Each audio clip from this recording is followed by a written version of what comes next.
ambient noise, yeah. So now you're grabbing some Bandlab clips. Yeah.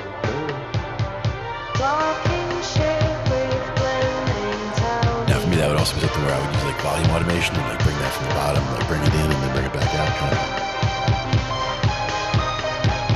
And these are the kinds of sounds you can stretch.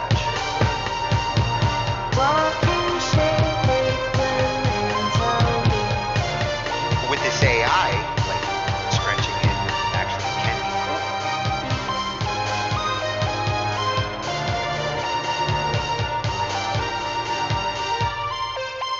Oh, that was perfect for the interlude too. Ends it right in the right I spot. didn't even notice 40. I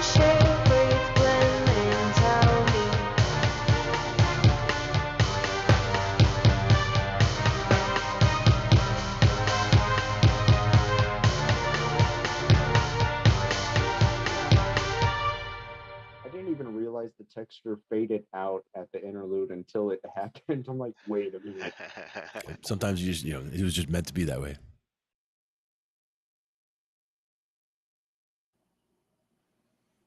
Sometimes. Oh, This are time. you ready? That time. I'm ready. Are you ready? Oh, are you ready? It's Thursday again. I am now. What does that mean? Come on, background. I'm trying to get the background up. There we go. There we go. Time for some talking shh. Oh, no, I want the one that moves. I like this one. That one. Yes. Much better. So how's your week going? We're off of New Year's, so recovering. We did broadcast on New Year's. That was fun, and now we're back for more in a brand new year. Yeah, well, we had a couple of weeks to breathe during the holidays, catch up on some things, and now we're getting ready for a nor'easter that's about to hit this weekend. Yeah, that's gonna be fun. Well, it's gonna hit. I think we're gonna get some too, but I'm not sure if it's gonna be snow or rain yet. So that's it'll probably be snow, but there's still the question about what the temperature is going to be like. But it's been dropping, like it was 60s the other almost 60 last week, and then started dropping. But like just today and yesterday, it was starting to feel really chilly, like up in the down to the 30s. So yeah, feeling like snow for sure. Last few hours dipped like 20 degrees. Even the clouds look pretty crazy. Like, it was like, something weird's going on over there. So we'll see. Hopefully it won't be too bad. We got some cool things. We got some cool things to warm you up tonight. Tonight we're going to be mixing it up a little bit. We've got a little bit of gear review because 2023 was an interesting year in gear, and Sanjay, awesome channel when it comes to equipment reviews and things. He's going to kind of sum up what we saw in 2023 and give his thoughts on what he thinks 2024 has got in store for us. Nice. And then we're going to get into MIDI a little bit. Yes, and then one thing that I've been really trying to keep an eye out for, MIDI, that's my jam. And MIDI, the standard, kind of came together in 1981 and got set in 83. And it's a standard that has been there for a long time, very solid. And they've been talking about MIDI 2.0 now for about 4 years. They've been pushing to get this standard like up to date with modern times and modern equipment, and it's finally starting to come to fruition. This is one of those standards that does not happen overnight. It takes the entire industry to cooperate. Well, that was That was one thing that was good about it, though. It was more of a request for comments and taking the community into account when they actually came up with standards in the first place. It wasn't just a dictating standards from above, right? Like that's more my guess or my feel of how it kind of came together. Yeah, and it's with 2.0, it's really about filling in some of the gaps that 1.0, at the time in 81, where we were with technology and equipment is very different than where we are now. Now you have these multi-chromatic, multi-polyphony instruments that you kind of need to upgrade this standard in order to be able to keep up with the equipment that's coming out now. So the first video in the MIDI section that we're going to look at is just the difference between audio and MIDI. A lot of people get confused with MIDI and they think that it's a sound format, and this is going to help clear up the differences between what MIDI is and what audio is and how they work together. Today's producers really use both these formats to put together their tracks. MIDI serves a purpose. Yeah, definitely. It's good for certain things, and audio obviously serves a very big purpose in what we do. So EDM production is going to help to clear up like what MIDI is, what audio files are. And then from there, we're going to take a look at this MIDI 2.0 standard. Ooh, is that the right one?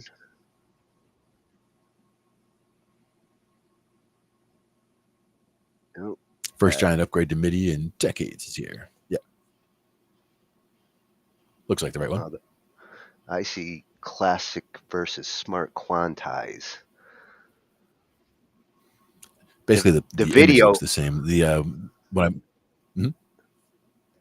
Yeah, the video is MIDI 2.0. The first giant upgrade to MIDI in decades is here. So I've got the wrong video on the screen, but the channel that we're looking at there is coming from Blue Road Home Productions. That's a new one for me.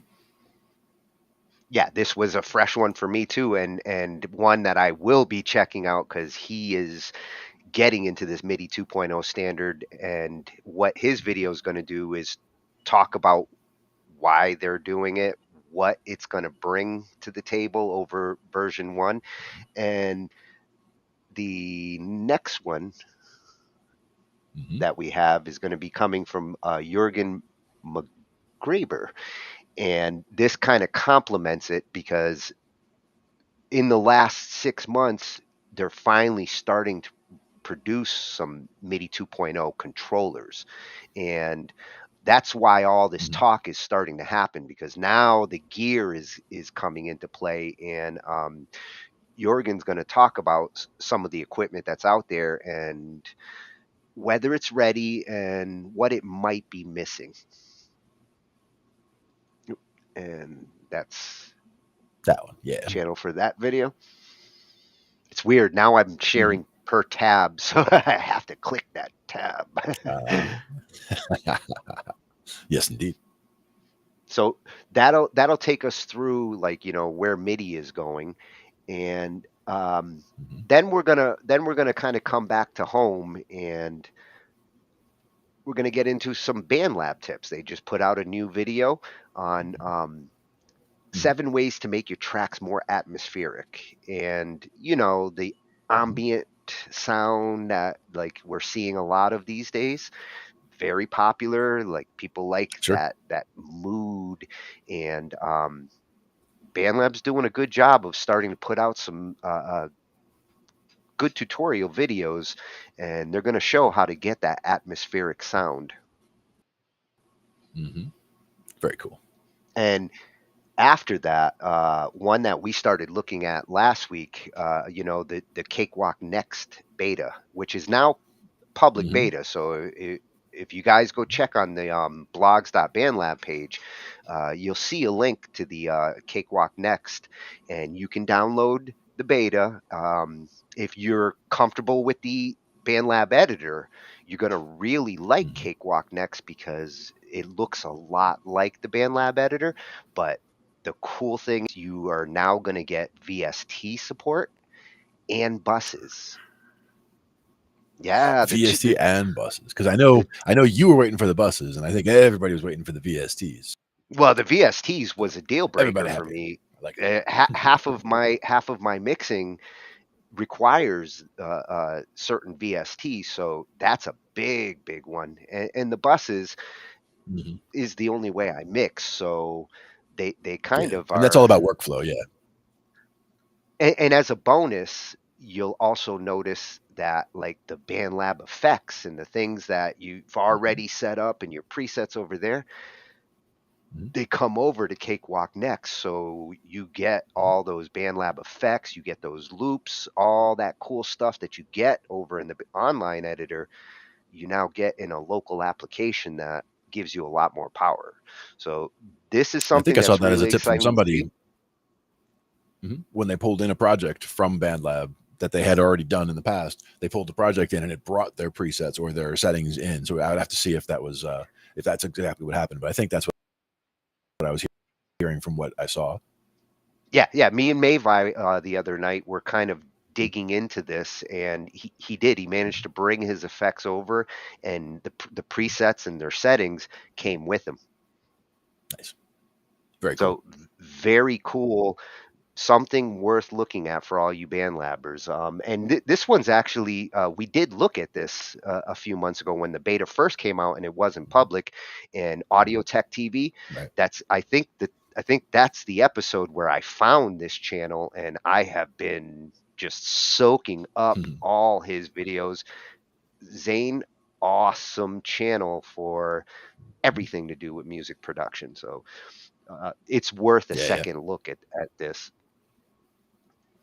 very And cool. then we're going to get into the science, the weird stuff. This is going to be a fun Nice. section tonight. Weird music science. Steve Mold Can you has see a sound? video. Yeah. He's got a video on a camera that sees sound. And when I saw this, I'm thinking of the possibilities, when you're designing your studio and you're Mhm. trying to see like where things might affect sound and the usefulness of something like this. It's really cool that Mhm. like they're making technology like this to visually see what we hear. Definitely. Yeah, a lot of it comes down to where the source of the reflections are happening. Like where the camera is right now, it's seeing reflections from, that person's face, that hand over there, and that foot over there, or whatever. It's like that's where it's seeing hot spots, for example. And you can see all the dampening in the room. So that is supposed to be a very quiet room. So that's why it can see the reflection so clearly, is my guess. Because Yeah, most environments would probably be rather noisy. I'd be curious to see what it sees when you're in like a bouncy room. Yep. We'll probably see a little bit of that when we see the video, but we'll have to tune in later and see. Yeah, I have a feeling this is going to be one of those pieces of gear that I'm going to want. Nice. And this is another topic that I was talking with actually Mavi in the back the other night, and we were talking about the science of noise and how engineers and mixers these days sometimes utilize different types of noise, green noise, pink noise. Um, Mhm. they incorporate them into their tracks and their mixes because we have a sort of natural reaction to those types of noises, and the one in particular that has been raved about with some mixers and engineers, pink noise. And I figured, who better to trust on this information and source than in the mix? Mike is the guy to Oh, yeah. go to for mixing advice.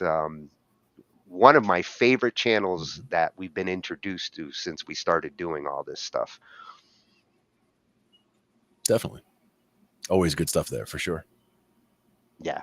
Yeah, if I can find an excuse to like pluck a topic out of him, you know it. Hmm. Nice. Good And choice.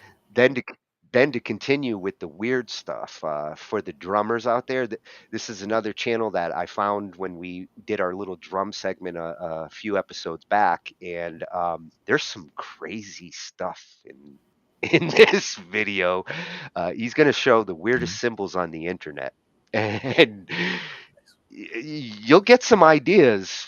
Like these are not your traditional symbols, but uh, Mhm. there's some real potential for unique percussive sounds depending on what you can get your hands on. Probably the That one's weirdest going to ones be, that I've seen, or the ones that were weirdest to me, I guess, would be ones that had either like rivets or like holes punched in them, and bolts or whatever on them, so that they basically razzle or whatever when you or rattle when when you strike the cymbal. It just gets a whole sizzle. I guess would be part of it. well, But you it's are going to see things like some, that. But very strange. you're going to see some weird shapes and some weird sound out of some of them, but definitely a lot of Nice. potential. That's going to be coming from R. David Hmm. R. over on YouTube. And to finish it Hmm. off, another channel that like anytime, especially with the weird instruments, because he has a whole series like on weird guitars. Hmm. This episode 13, he's going to show a guitar Hmm. that is a hybrid guitar and organ. And when wait till you hear this Nice. thing, you're going to be like, "Oh my God, I Hmm. want one!" And it's actually been around for a long time, so it's not a new thing, but it's a very unusual approach to wiring up a guitar to get multiple sounds. And it does have that sound. And this one's going to be coming Hmm. from at Samurai Guitarist, the Sensei. Hmm. Nice. Excellent. Love anytime I Always good can to see get as him well. in. Yep. Good choice. And a nice all So, around well, mixing of channels. I like it. yeah, a little bit of everything tonight. Hmm. And to start it off, Sanjay C, which is over at Sanjay C on YouTube. And again, the reviews and equipment on this channel are phenomenal. He covers traditional Hmm. instruments, MIDI controllers, plugins, and VSTs.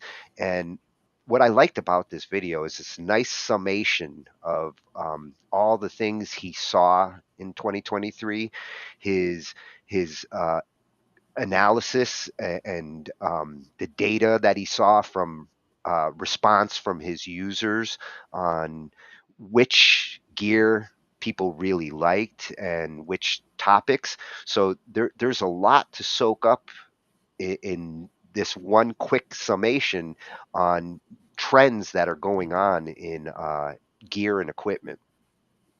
And then he gets into Hmm. what he thinks we're going to see in 2024, because there's some cool stuff coming down the pipe. Hmm. Yeah, I mean, I can only imagine, but hardware wise, what AI is going to give us. There's so many different things that can affect what's coming up in the next year. That's going to be. It's an exciting time to be around. So we're going to see what's coming on. Well, that's why I actually did the MIDI 2.0 stuff after this one, because like Mhm. that's what I was Mhm. thinking. Like the stuff we looked at throughout this year, between AI and the multi polyphony controllers that we were looking at, I'm seeing this Yep, stuff really come into fruition. 2024 is going to be a absolutely, great year for like these controllers to really start to come into the forefront.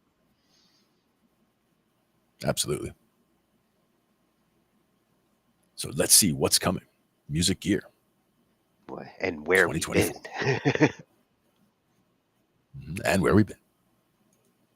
Artists, storytellers, beatmakers, 2024 is here. So this news report is going to be different. I'm going to take a look forward into 2024 and also look back at the most popular gear from 2023. We'll look at some hopes and predictions for 2024, the top news stories from 2023, and all the gear you all wanted most. Let's get to the list. First, the biggest news stories from 2023. By far, the biggest news story from 2023 was Universal Audio going native with their plugins, particularly offering them for outright purchase or as part of a subscription. This news video got over 100,000 views. The Universal Audio plugins are now more reasonably priced. You don't need UA hardware to make them work, and they have consistently released more and more from their legacy collection and also brand new plugins through the whole year. Now, I want to highlight one story I thought would be bigger, but it wasn't. It was the release of Ableton's Push 3. For a few years now, you all have been waiting for the Push 3, and well, when it came, the response to the videos was not overwhelming. Maybe the new Push looks too much like the old one. Maybe the new features were not exciting enough. Let me know what you think of the introduction of the Push 3 in the comments below. Was it what you were hoping for? By the way, these lists are just for fun, no scientific formula or anything. They're loosely based on my video views and comments. In 2023, this channel gained over 7 million new views and nearly 500,000 hours of watch time. All right, next list. The gear you all wanted most in 2023 based on my video views. Based on views, the gear you were looking for most was keyboards. For MIDI controllers, the Akai MPK Mini Mark III topped the list with over 200,000 views in 2023 alone, and that video came out 3 years ago. But the video with the top views this year was the Rhodes Mark VIII. The Mark VIII is the latest hardware Rhodes, and even given the retail price of this thing, you all couldn't get enough. The top two new keyboard controllers of 2023 are the Native Instruments S88 Mark III and then the Arturia Keylab Essential Mark III. These two keyboards are very important. In fact, the Native Instruments S-Series Mark III was predicted by you all last year, and well, we didn't get all we had hoped for. No drum pads on it yet. The Arturia Keylab Essential marks a very interesting update from Arturia. They put a larger screen with more features on it, even more than their flagship Keylab keyboard, which means there will probably be an update to their flagship keyboards coming soon. More on that later in the video. The audio interface that you were most interested in was the Focusrite Scarlett 4th generation, and the plugins that topped the view list were the Native Instruments Complete 14 bundle and of course, the Universal Audio native plugins I mentioned before. An exciting new category I'm starting to track is the interview that got the most views, and this year it was my interview with Kashmir. That video is nearly 40 minutes long, and several of you already commented that you've watched it multiple times. Don't miss that video, it's amazing. By the way, I see that around 70% of you watch regularly but aren't subscribed to my channel. It would be awesome if you hit the subscribe button. It's free, and I'll be bringing you more new plugins, hardware, and news in the new year. And of course, reviews, comparisons, and tutorials as well. Okay, next up are some predictions and hopes for new gear in 2024. But before I get to that, a quick word from today's sponsor, DistroKid. If you're making a New Year's resolution this year, it should be to get your music out to the world. DistroKid lets you upload your music to Spotify, Apple Music, YouTube Music, pretty much everywhere. Best of all, they make it really easy. Just upload your track, add some artwork, and they do the rest. DistroKid also collects earnings for you when your listeners play or purchase your music. And they help you market your music with tools built right in. A hyperfollow page lets you share your latest music with your friends on Facebook or anywhere you can share a link. And they can easily follow you to get notified of your upcoming releases. I've actually created 2 dedicated videos on DistroKid to give you all the details about how it works. You can watch those videos right here. And if you're ready to sign up, I'll include a link in the video description that will give you 7% off your first year of membership. So what's coming in 2024? Based on your replies to my questions and also what I'd like to see, here are 10 10 hopes and predictions for 2024. First on the list is an updated Arturia Keylab. The one I'm talking about here is their flagship keyboard. The current Mark II version of this keyboard came out in 2018, so we are long overdue for an update. And given this year's update of the Keylab Essential, I'm hoping they'll release an update to the Premium Keylab. I hope they'll update the screen on the keyboard, which really falls short of the Native Instruments S series. And I'd love to see an onboard sequencer and standalone operation as well. Native Instruments didn't give us any standalone features on their S Mark III, so this is your chance, Arturia. So number 2, we've seen more standalone devices released this year, including the Ableton Push 3 standalone version, where they pretty much put Ableton Live into Push.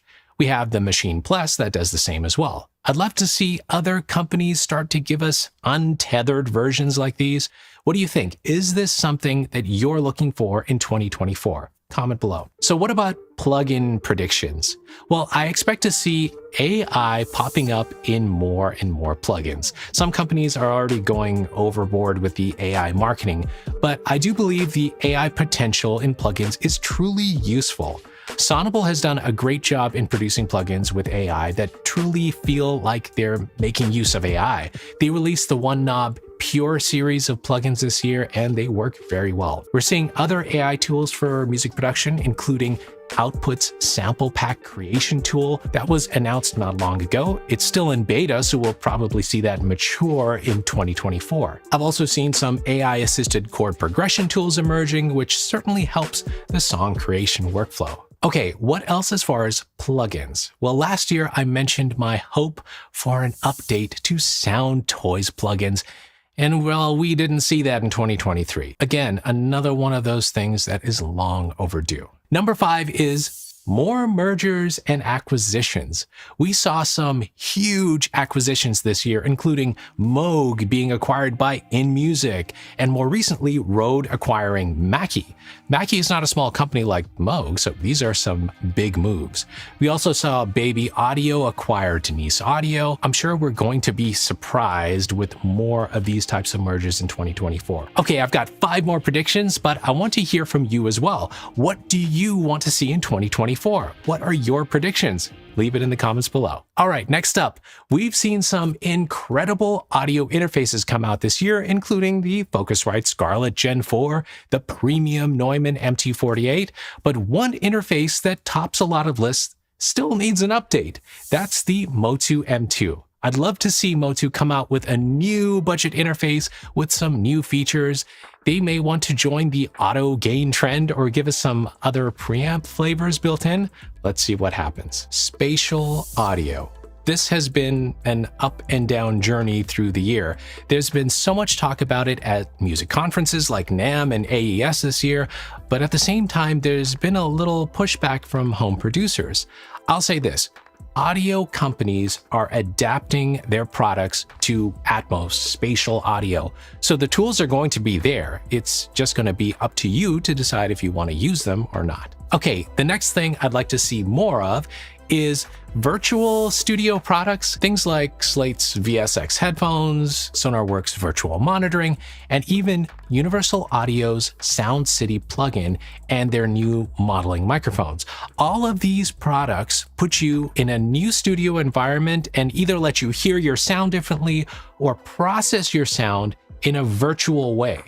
Tools like these bring the sound of much more expensive spaces and gear to your home studio, and whether they sound exactly the same as the real thing or not, I think they have a lot of potential. We may still be in the early stages of what these tools could bring us in the future, so hopefully 2024 evolves that a bit. All right.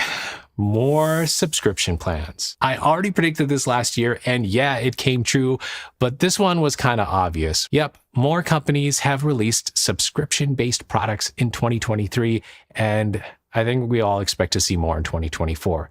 The Waves subscription debacle was big news in 2023, as well as Minimal Audio's misstep in their subscription synth Current. And both those companies reversed course and hopefully learned from their mistakes. Okay, my 10th prediction for 2024 has to do with more expression. In 2023, we saw Akai introduce their APC64 with polyphonic aftertouch. Native Instruments also gave us Poly Aftertouch on their S-Series Mark III. And the biggest MPE drop of 2023, the Expressive E Osmos. Can't ignore that one either. I think we're going to see more devices with MPE capabilities in 2024. Hopefully companies expand on MPE and MIDI 2.0 capabilities. You know, I'll keep you updated on everything right here. Bonus, okay, maybe two bonuses. There's one product that desperately needs an update, the Novation SL. We need a Mark IV of this keyboard. This was a powerhouse MIDI controller, and we definitely need another.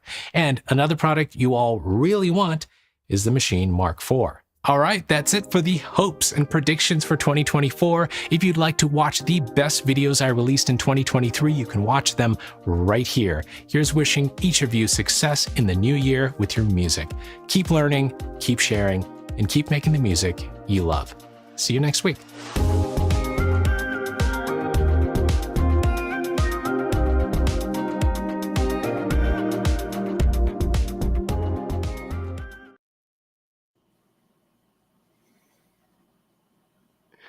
Oh, I will get you that billing address, Ribbon. As soon And as I'll- I can get some sponsors. And I'll get you the shipping address for sure. Yeah, and No, like he said, fun toys. like he said here, I was drooling too. Every piece of gear he mentioned there, especially with the MIDI stuff, is the sexiest gear of 2023. With all the flashy lights and the blinky. Yeah. I like that. Same thing with boards. Well- I mean, like whether it's mixing boards or whether it's keyboards, whether it's synths, whatever it is, if it's got like lots of different options and good touch screens and all that, or nice vibrant screens, I'm a fan. Yeah, well, I do like the lights, but when it came to features like that Osmos, and the machine and the Ableton push, what he was talking about with the integration, last year these things were making a lot of noise over on YouTube. When we were looking at all our stuff and all the gear, these were the things everybody was talking about. Yep, and that's the other thing. I mean, you don't have to have the top level gear to make things happen. You can still make things happen with very, very simplistic gear. But it's nice to see what's coming in the industry, what the trends are, what things are moving towards, so that if you do look to get a new piece of gear, you're getting something that is in line with where things are going. Something that'll bridge the gap to get you there. Yeah, and I think he's pretty spot on his assessment of everything. I mean, the standalone integration, more gear that doesn't require PCs in order to I do like that for sure. that's the main reason why when I bought that keyboard was everything that I would have wanted without a computer is built into it. I mean, it works great with the computer, but I like to know that I don't need one in order to use it. Right. And It is good though. what he mentioned about like the subscription approach that you're not just seeing with music gear, you're seeing it all across the board. Subscription approaches can be really positive or really negative. There's some instances where it's worked out really well, in like the case of Waves, and the plugins have gotten cheaper in some cases. Your access to them, you have an easier entry, but in other cases you're paying a lot more over the long haul in order to continue to use them. That's where that fiasco he mentioned is that like once you do cut off your subscription, you lose access to something that you did pay for up till then, and that's where That's what I don't like about that. yeah. To me, I was always a fan of you purchase it, you own it, you have it, you use it, that kind of thing. And we're more used to like versions. So like, you purchase version 2, just because version 3 comes out and you don't want to buy it doesn't mean you shouldn't be able to use version 2. So with software, I really don't like the subscription model with software if it breaks what you're using. And that's where, again, software community. I mean, I purchased a product, or I have a product that I use of theirs. They continue to update it. I mean, that's, same thing, the way it was before without subscriptions. They made a product and they would continue to update it because they continue to update it. There would be major upgrades, sure, and they would want to charge for an upgrade periodically, but ideally the support didn't stop for the update. Like the people who decided, oh no, I don't want that upgrade, they should still have, access to be able, like you said, to use, what they purchased already. Yeah, and I did see that, Korg. While I was actually hunting for some of these things, I came across that Korg. Yeah. Korg is doing some really Everything cool in there. stuff. Yeah, they're going to have a great year in 2024 between their keyboards and some of the recording equipment. They're taking a new approach. Mm-hmm. Nice. And they have a solid name, so yeah. The last thing that I thought he was like really right about is AI. Yeah. We saw AI like grow up in 2023, and with music, especially as it starts to get incorporated into the VSTs, which I'm really starting to notice, like the new versions of Isotope plugins have a lot of brains in them. Where they were first doing the splitting of tracks to, here's the bass part, here's the vocal parts, like those, the AI being used in those as well, came a long way in the last year. Yeah, love Sanjay's insight. I will be keeping up with you, Sanjay, and especially with the MIDI 2 stuff. He's actually what instigated me to what we're about to go look at. If he's covering it, I'll be following. And like he said, a lot of you go watch the videos but don't necessarily subscribe. Hook a brother up. This is a channel that is worth subscribing to. He is constantly on the ball there. Yeah. And I mean, I love getting channels like that into my subscriptions anyway, just to have, better things come up in my feed, because there's always good content coming around. Yeah, like Riven said, AI mastering. That's the big one that I'm already starting to use. Yeah, exactly. Yep. It's a good spot for it as well. And good evening, Pinky. Joining us over on YouTube as well. So we're going to be probably cutting in a little while here to only go over to, or to continue the rest of the show on YouTube and Facebook and Twitch, right? So, and should mention that earlier. So I just wanted to give everybody a heads up, because that'll be coming up shortly. Oh, and that's not immediately, but that's where you want to go if, you want to get some of your questions in there and get them spotlighted. We can do that there. With Bandlab, unfortunately, we can't integrate into that chat, so I keep an eye on it. But YouTube, great place to come and follow us. We only need a couple more subscribers to hit the 500. So who's going to be the 500th? I'm looking. It could be you. I'm looking. Could be you. Nice. So at Sanjay C over on YouTube, check him out. I think the next thing we were going to look at was the first giant upgrade in decades, right? Well, actually, before we get into that, we're going to take a look at the difference between audio and MIDI, because I do feel like there's a lot of musicians who they know the word MIDI, they hear it all the time, but their perception, hey, Ange, I got the word in there. 2024, perception is the word. Their perception of MIDI there you go. tends to be a little off. They think MIDI is sound, and MIDI isn't about sound. MIDI is about expression, notation, everything that makes a sound. That is why MIDI was designed. MIDI was designed to replace traditional sheet music.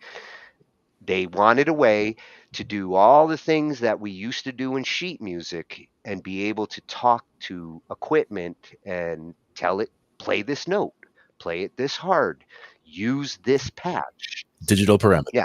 So that's where MIDI started. And as we look at the next couple of videos, we're going to see where now it's starting to go, where it's evolving to.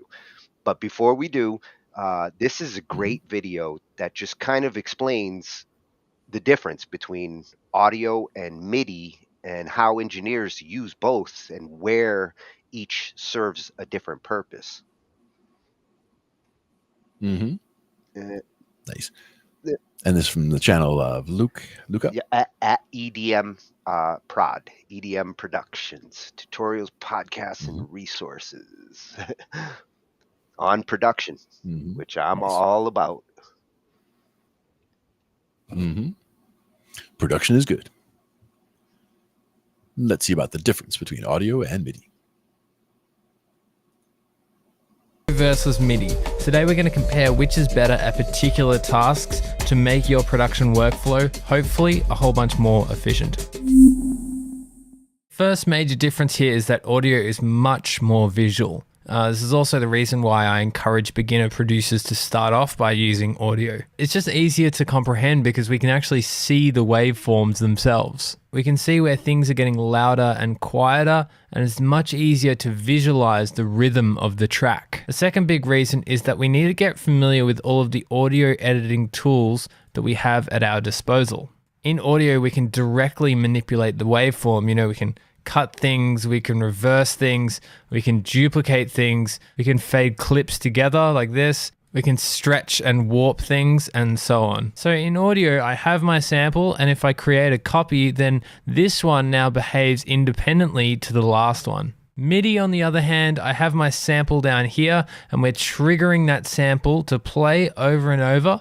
And so if I make an adjustment to this sample down here, then all of the notes are going to change.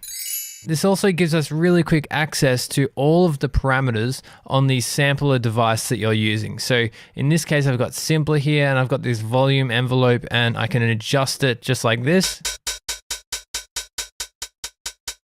I can also use this filter to shave off frequencies. So if I wanted to make it a little bit more dull, I can even use the LFO to modulate the sound so it changes over time. Check this out. When I turn this to a random LFO time, and then I put it to quarter notes, which is how often the MIDI note is playing, it's going to be a different pitch every time the note hits. So when it comes to experimentation, I would say it's pretty even because there's great benefits to both audio and MIDI. In audio, we have much more flexibility when it comes to experimenting directly with the audio source. For example, warping is where audio shines. I can create warp markers and warp in particular sections of the audio like this. If warp mode is enabled and I hold shift, I can simply just drag and stretch this around, as well as having full access to all the different warp modes over here and all of the different parameters within them. So when it comes to the topic of warping, audio is hands down much more powerful. Resampling is perhaps one of the most powerful sources of experimentation that we have. It allows us to endlessly manipulate and then re-record the audio that we want, and then we can combine sources of audio and then re-record them again. We can use audio manipulation and just completely create unique sounds from what we actually started with. Audio also allows us to blend two completely different audio signals together, whereas in MIDI, we can only really trigger the audio source that we have. In my opinion, the biggest benefit for using MIDI for experimentation is MIDI effects. We have things like arpeggiators, we can make chords out of anything, we can control and randomize the velocity as well as just randomizing anything. This expression control is really cool as well because you can simply map any of these parameters, including velocity or even randomness, to any parameter that you want. Again, you do have access to modulating this volume envelope, which you can't do in audio. I think modulating the release time can create some really cool results. Slicing is a lot of fun to play around with and has heaps of creative possibilities, especially when you pair it with MIDI effects like arpeggiator. So I've just gone ahead and got a vocal, sliced it up into this simpler, put a whole bunch of notes in the MIDI clip, and then put an arpeggiator in front of it, and check this out.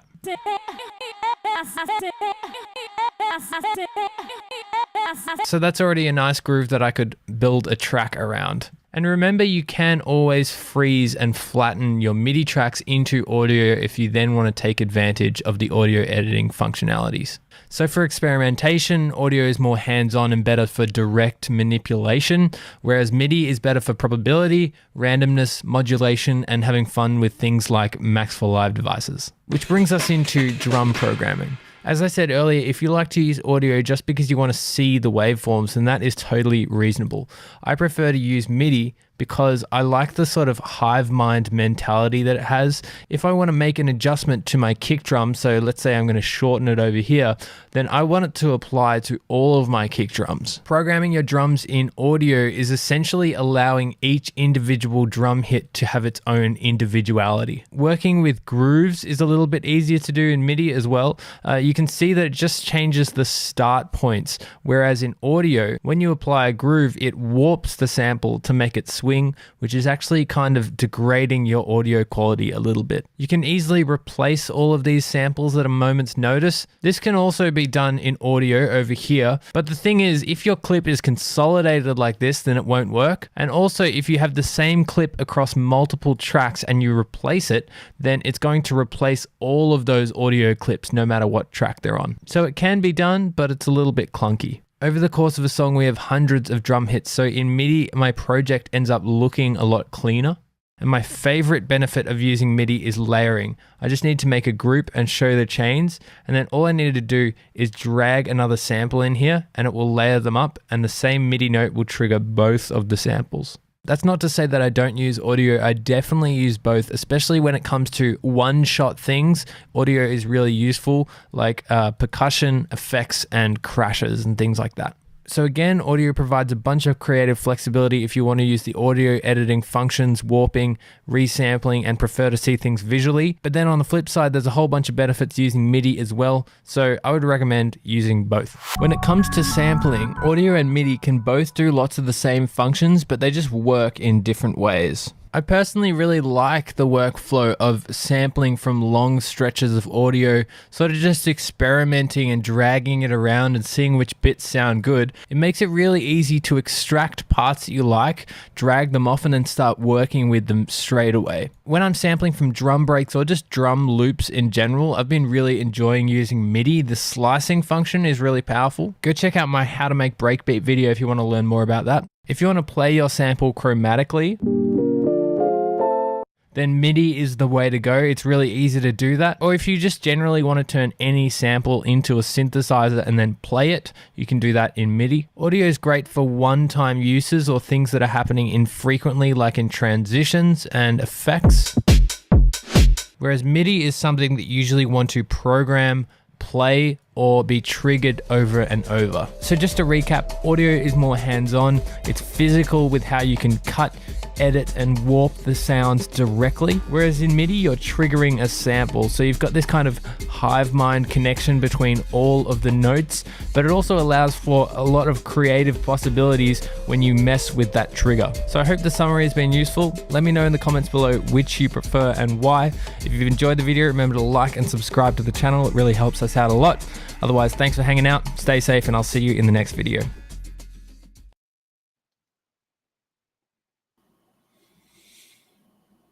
Oh, I like how he emphasized how they complement each other with the sampling mentality. You know, MIDI is especially with drums is very useful when you're using good audio samples and triggering them like that with percussion approach. Yep. Doing one shots. Yep. And you notice the MIDI effects. The MIDI effects are very different than what we're used to with audio effects. Audio effects, we tend to think like, you know, reverb or, you know, some kind of modulation. With MIDI effects, it's more doing things that you might not be able to do with your hands, arpeggiation and musical patterns that you can incorporate into your music. That's where loop based stuff sometimes starts, is with like MIDI And as you mentioned, arpeggiation. the randomness, getting the randomness in there was important as well. And what I really do like about the there are obviously big differences between the two, and there are advantages to both. And I like the fact that he broke those down. I really like the fact that he gave really good and just quick, examples of, stretch this, reverse that, do this, like, all these little manipulations that he was doing. They wouldn't necessarily be what you would want to end up with in the song, but he's not afraid to experiment with it. And that's the main key thing, is experiment with stuff. You've got the stuff laid down, you've got a track there. Now take parts of it. You can get that reverse echo that people, the reverse, reverb tail that people, play with sometimes. You take it, you copy it, you put a big reverb on it, you reverse it, and then you put it back. You can do all that kind of stuff. And cut little pieces of it, and all that kind of stuff just gets you more familiar with the tools as well, and helps you work with the tools. So it's good to do that kind of stuff, even if you're not the mixing mastering person that's normally working on your tracks. It's good to mess with those things so that you understand how the tools work, and to work with the tools to get experience with the workflow. Yeah, and it's ironic because in the early days of waves and digital audio, stretching and warping in those things weren't there yet, and MIDI really had the dominant choice for experimentation. But over the last 20 years, the way that we've progressed with wave editing, and now you can stretch and artifacts aren't there, and audio has really taken over on its versatility. Like his summing up that, like, audio is more flexible these days and opens up to a lot more experimentation is true. Like, we've gotten there. It wasn't my go-to in the early days because it was a lot harder to transpose with audio. Like, if you wanted to transpose from one key to another, depending on how far you'd go, it could really sound warped. But these days, you can go pretty far and you don't hear the artifacts that you used to. And sometimes it's not even going far. Sometimes it's just a matter of what the numbers are. Like if you take a sample that's at 120 beats per minute, if you bring it down to 60, that's fine because you're just cutting it in half. You bring it down to 80, that's still fine because they're still related. But if you bring it from 120 to 119, oh, that gets ugly. When you're doing like small little jumps like that, or you're doing a jump to just some random, from 120 to 63 or 52 or whatever, you're just picking some random number, then you can start getting that artifact, like you were saying, in the old way of doing things. But most of that has gone away, like you said. So much easier. One thing to understand with transposing with audio, if you like, because you can do that with Bandlab, you set a key, and if you change the key of the project, Bandlab will transpose that track to the key that you set it to. But in order to do that, it either has to shrink it a little bit or expand it a little bit to change its pitch. So the track actually changes in size. Whereas with MIDI, transposing is just simply saying, okay, don't play it in C major, play it in A major. And MIDI is just note data. So the notes it hits don't actually, the size of it doesn't change. It just changes the notes it's hitting. You could also just highlight and grab that bunch of notes and drag it up or down, and it would be the same. The melodies are all the same. Everything is relative to each other the same, but now you're moving it up or down in pitch. Yeah. Oh, bless you. I thought I was going to get to the mutant time, but I'm not sure I did. Apparently not. Thank you. That one stuck up on me. That was a good example of how each of these types of tracks that you're going to deal with in your DAW can be useful. Don't think that you can do it all with audio. Don't think you can do it all with MIDI. You need to understand both and how they complement each other. And use each for what it's good at. Use each for its strengths and try to avoid their weaknesses. But yes, use the combination for sure. And experiment with things. That's the main thing. Yeah, the good new Freshie channel at EDM Prod over on YouTube. We'll be back. If he's into production, I'm into production too. Absolutely. And then the one I was thinking about was the giant upgrade to MIDI. Yeah, I this think is that's the where we're one. heading next, just to look at. This is the one coming from Blue Road Home, and the video that we have, which I don't have that page loaded, but the video that we have goes into the explanation of MIDI 2 and why it's, about time for MIDI to get a real upgrade. I mean, 1983 was when they first released the MIDI 1 out to the world, and it's 2023 and we're just Every 40 finally years or starting so, to we should come up with a new ratify. one. Well, you gotta give them credit with that standard. It was solid, and good standards Mhm. don't need drastic changes. Right. In And that in was the other that question. I mean, the time, first thing that usually people we ask about we've gone with a MIDI 2.0, they want to make sure it's backward compatible. we've gone through 3 USB standards in less than that Mhm. time. So it goes to show Mhm. you, like, Yep. how solid of a standard it is. Right. But also, the rate at which things change gets faster and faster over time. So things are changing more rapidly right now than they did 5 years ago, 10 years ago. Like, as time progresses, things change faster. It's 40 years. It's getting, like you say, it's time for an upgrade. It's like more and more time for an upgrade, as time goes on. So we really should have something that can have more capability. But as you say, the fact that it did, suit our needs for 40 years is very solid, because that's Well, all. I mean, think of all the change that's happened over those 40 years in hardware. and it certainly served its purpose, which was to replace sheet music. Nowadays, Mhm. more people utilize MIDI to read music and learn how to play instruments than they do sheet reading. Mhm. Sheet reading has kind of become, like, one of those, like, classical ways of reading music. Or you still have musicians who do it, but there's a lot more who pick it up a lot faster when they see a piano roll. I'd rather learn a song from a Exactly. piano roll Yep. than from a musical staff. Yeah. Oh, it's very visual. And that's, and a lot of the programs that, try to teach you how to, play music. There's there are websites or apps that you can get, whether it's the bouncing ball or whether it's whatever, where the notes are coming down and they'll show you, oh, you're in at the G now, so it's going to come down with a note coming above the G. Once you get how that works, then it makes it easier to read that stuff. And, things like the piano roll, very, very useful for seeing how to play a part. And like Riven said, sheet reading is kind of like cursive writing these days. You might learn it in school, but whether you apply it to your profession. Mhm. Yep. And less people will be able to recognize it. Oh, what is that? Why is it all curvy?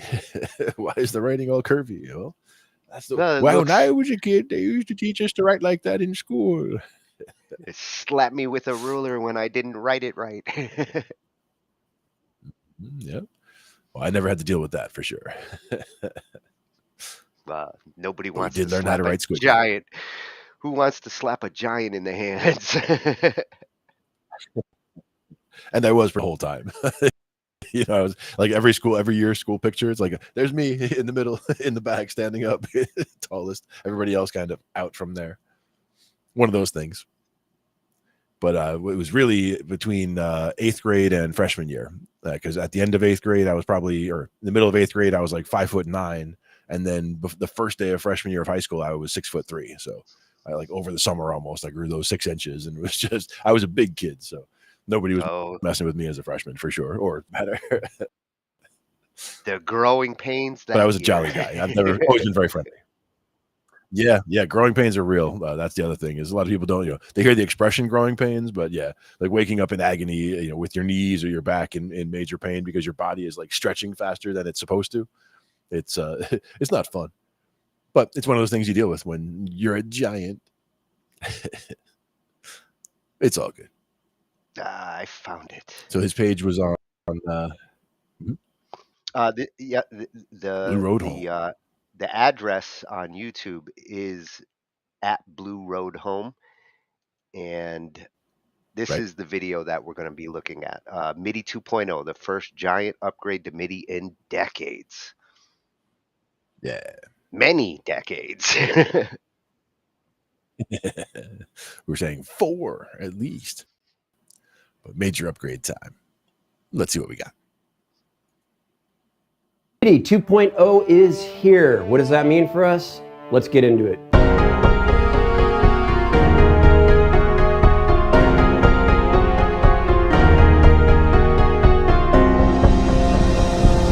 Welcome back, everyone, and if you're new to the channel, thanks for stopping by. I'm Michael from Blue Road Home Studio, and today we're here to talk about MIDI 2.0. So it's true, the MIDI Manufacturers Association, better known as the MMA, have finally approved all the standards that are MIDI 2.0. So this is actually a big deal because this has been years in the making. Now, what exactly is the MMA, or who are they? Well, if you're a Star Wars fan like I am, I kind of like to think of them as the Jedi Council of all things MIDI in the universe. But in reality, it's a group of people from some of the largest development companies such as Apple, Steinberg, Roland, Yamaha, Ableton, even Google.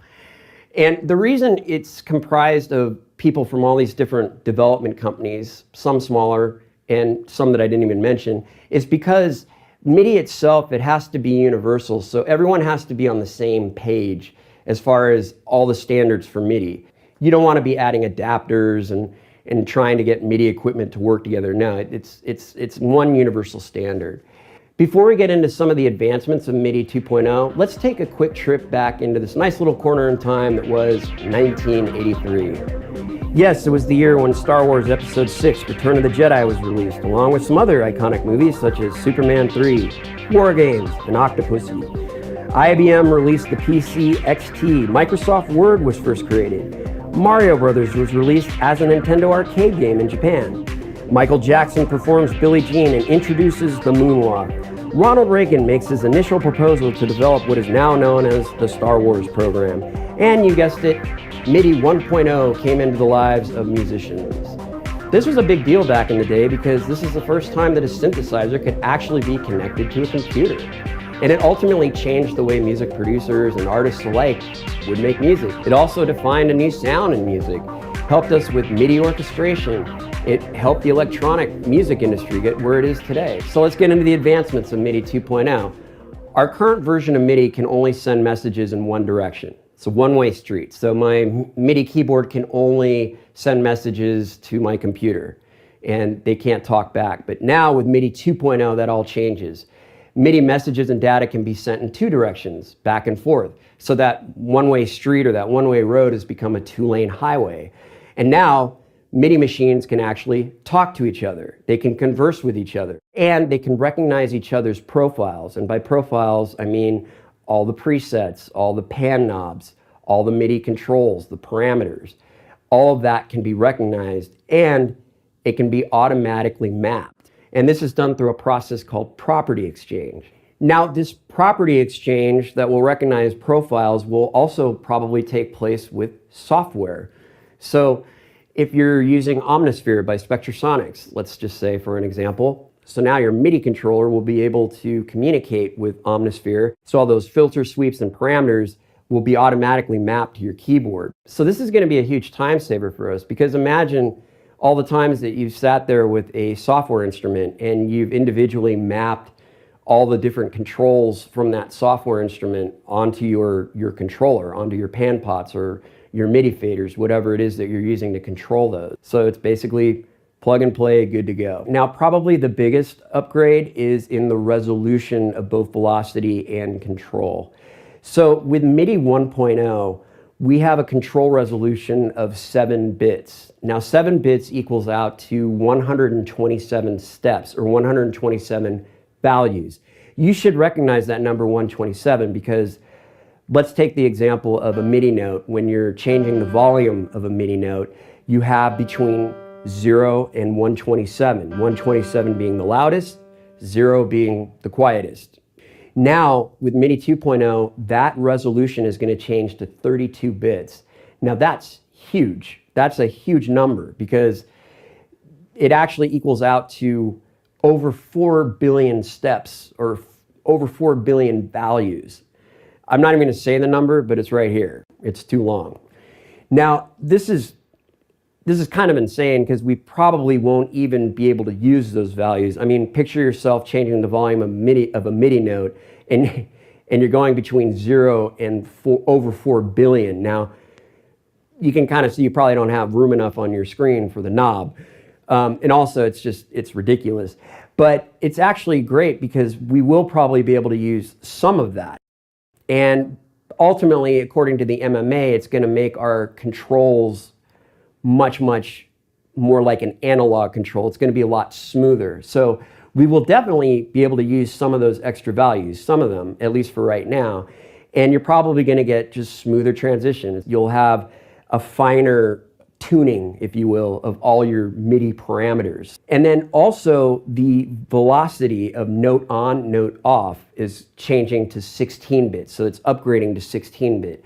Again, I don't think we're going to utilize all of that, but we will utilize some of it. Now, to explain note on, note off, it's just if you push your finger down on a drum pad or a keyboard, the note sounds. That's it. Now, to explain the velocity, I have a cello sample here. The sample was recorded with different volume ranges. I'm pressing soft, and as I press harder, it gets louder. So how might this help us? Well, it could help us in the sense of if you're trying to emulate a piano, you'll get more dynamic range in that piano off of your controller. Pianos might actually sound even more realistic than they already do. And also too, in the MIDI orchestration world, perhaps be able to get better articulation control. That kind of depends on what the software companies do with their samples and the way they record them. And perhaps MIDI key switching will be a thing of the past. And key switching is kind of a tedious process when we play out a performance and we want the articulation of, say, a violin to start with pizzicato and then go to legato. Usually, unless you have a template set up in orchestration, you'll have to do key switching. But maybe now with all of these new MIDI mappings that we'll have and these different velocity controls, maybe all of that can just be a thing of the past too. Now, why are these values so high if we probably can't use them? Well, maybe we will be able to use them in the future, and that's just it. The MIDI Manufacturers Association is thinking ahead. They want MIDI 2.0 to be around for another 40 years. After all, MIDI 1.0 has been around since 1983, and there's been no upgrades really since. So they want this to stick around. They're thinking forward. They're leaving room, so to speak, for new technology. Also, MIDI's not just used in MIDI production. It's used in animatronics. It's used in light boards that control all the lights for concerts and for theme parks. So those will be the areas that will probably be able to make better use of that wider range of resolution that we talked about. Now, this leads me to the next advancement of MIDI 2.0, and that is that MIDI 2.0 is backwards compatible with MIDI 1.0. So you don't have to get rid of all your old MIDI gear.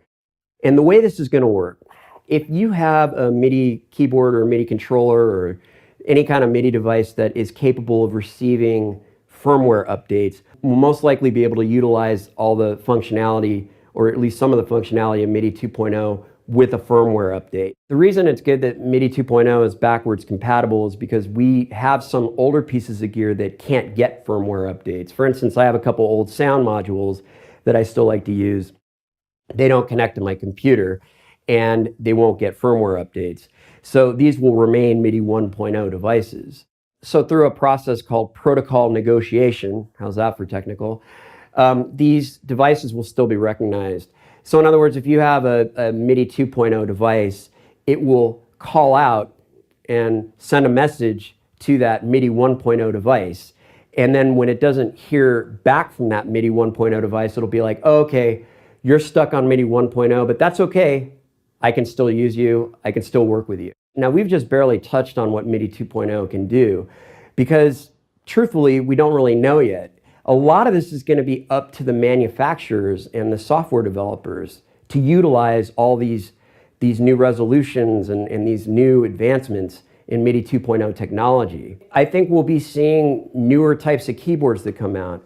Already there are some unique MIDI controllers. For instance, the Lumitone Microtone Cortex, the Linstrument, or the Rolly Seaboards. Mostly these have been used for microtonal purposes.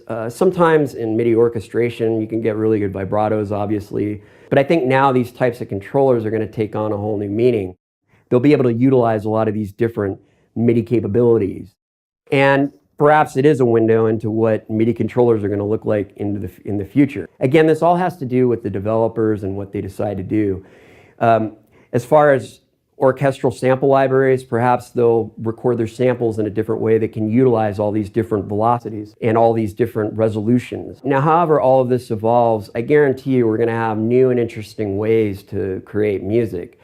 I mean, we have since the birth of MIDI 1.0. So now it's only logical that we're going to move up to the next step. So I'll probably be making a lot more videos on what I can do with MIDI 2.0. One definite thing we can say with music production is it's always evolving, and this is just another step in that evolution. Nothing really ever stays the same. You wouldn't want it to, because then we'd be stuck with the same types of music. We'd be stuck with the same ways of making music. So this is all a bold look into the new future of making music, and it's exciting. Anyway, I hope you found this video interesting, and above all, I hope it at least gets you excited about making music in the coming year and the coming years. Now, if you did enjoy the video, please give it a like. Please subscribe. You can ring the bell if you want future notifications of when I release new content. And as always, keep producing music and keep being creative.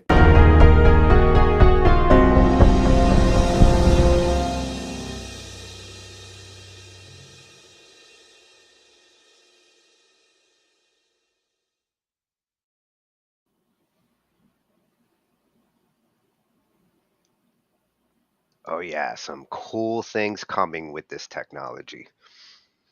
Indeed. And yep, a little bit of vibrato with the mod wheel. Yep, you could set that up. Yeah, Mayvi makes a good point there. Like that ultra high resolution he's talking about going into the billions, where they can utilize that might be to get those kinds of nuances, because you could simulate some of these things with MIDI 1, but you only had from 0 to 127 with MIDI 1. Not a lot of flexibility, and I think with this much expansion, the manufacturers are going to find a way to utilize it. Yeah, and again, even if it's just finer resolution of making very minor adjustments in volume or in in tempo or whatever to make things more humanized, like that button humanize, or you can quantize things and get them to lock into tempo, but then you can also humanize and nudge away from that and try to randomize a little bit on how hard you're hitting notes and on the tempo a little bit, put a little swing in there. Well, and the randomizing doesn't have to be so like noticeable, because when you randomize from 0 to 127, let's say like I have a MIDI drum and I say randomize the velocity between 90 to 110. Right. You'll hear a significant difference in that gap, and sometimes it can be a little off. It's like, oh, it gets too quiet from 110 to 90, but with finer control like that, you can really get it to like there'd be a slight nuance. There'd be a few million or a few half a billion settings in between that 90 and 120, relatively speaking, with that 4 billion as the the overall number. So yeah, you can make a lot more, and that's the thing where it wouldn't be so much you're trying to program each one in, like you're not trying to dial in, okay, 2,198,000,000, 427. Yeah, it's like it's just you hit it this hard and it reads how much that is. You're not going to be wanting to deal with those numbers like mentally. With MIDI 1, like I can understand when I change the level from 90 to 100 and punch it in, but I'm not going to punch in like 1 billion as a number. But you could see where if I played, a human, played an actual part into the system and it's reading each of those hits, it knows the difference. Like instead of saying that, 2 different hits are both of them ranking at 100 and 100, like it would in the old MIDI. Instead, that could be, they could be off or by a difference of 1,000. Yeah. So you get the nuance kind of would get in there more. So it would kind of add, again, more of a human layer. If it's reading the performance, it should be able to more accurately capture the performance with all those extra fine layers of distinction between them. Yeah, and it seems to me more the purpose of this, unlike MIDI 1, which was to define the like note and expression data that you needed to simulate sheet music. This is more like focusing on controllers, and having that like MIDI controller with all these knobs and sliders that you might want to change for like this VST. And Yep. the way that they're designing it and the templates people are building for it, when you download your next VST in the future, if you've got a MIDI 2.0 controller, it might already have all the presets ready to talk to all those different VSTs out there. Yep. It's about better Good way to do it. better integration with the MIDI controllers that we have. And you saw those MIDI controllers he was showing at the end. We've looked at some of those, you know, Oh, the yeah. The Lumatone. Yeah. Yeah. yeah. And this is where like it's best suited for. Yeah. And I think a lot of what I've seen in the progression of things over the years is that, you know, it's trying to get the tools out of the way. It's trying to, you know, allow you to create more, you know, there's more controls maybe, but a lot of times the way the workflow is, they're trying to get those controls out of your way to make it so that you can create more, you know, get more directly into the actual creation and the making of the music. Yeah, and I always like I that. like that as far as standards go, they're taking that backwards compatibility approach like USB. You Yeah. know, when USB 2 Mhm. came out, it could still talk to USB 1. USB 3 can still work with USB 2. I think that was super important for them not to Mhm. like try to make a whole new standard and cut off like that. That would not have worked. Right. And in this case, it's easy enough where, you know, the old one was one-way communication and the new one is two-way. So it is as easy as, hey, are you MIDI too? And if it doesn't hear, you know, if it just hears crickets back, it's like, okay, so you're MIDI one, so we'll just deal with this, you know, and they'll just deal with the old way. Yeah, and the biggest thing is the one that's not quite ratified yet, the networking.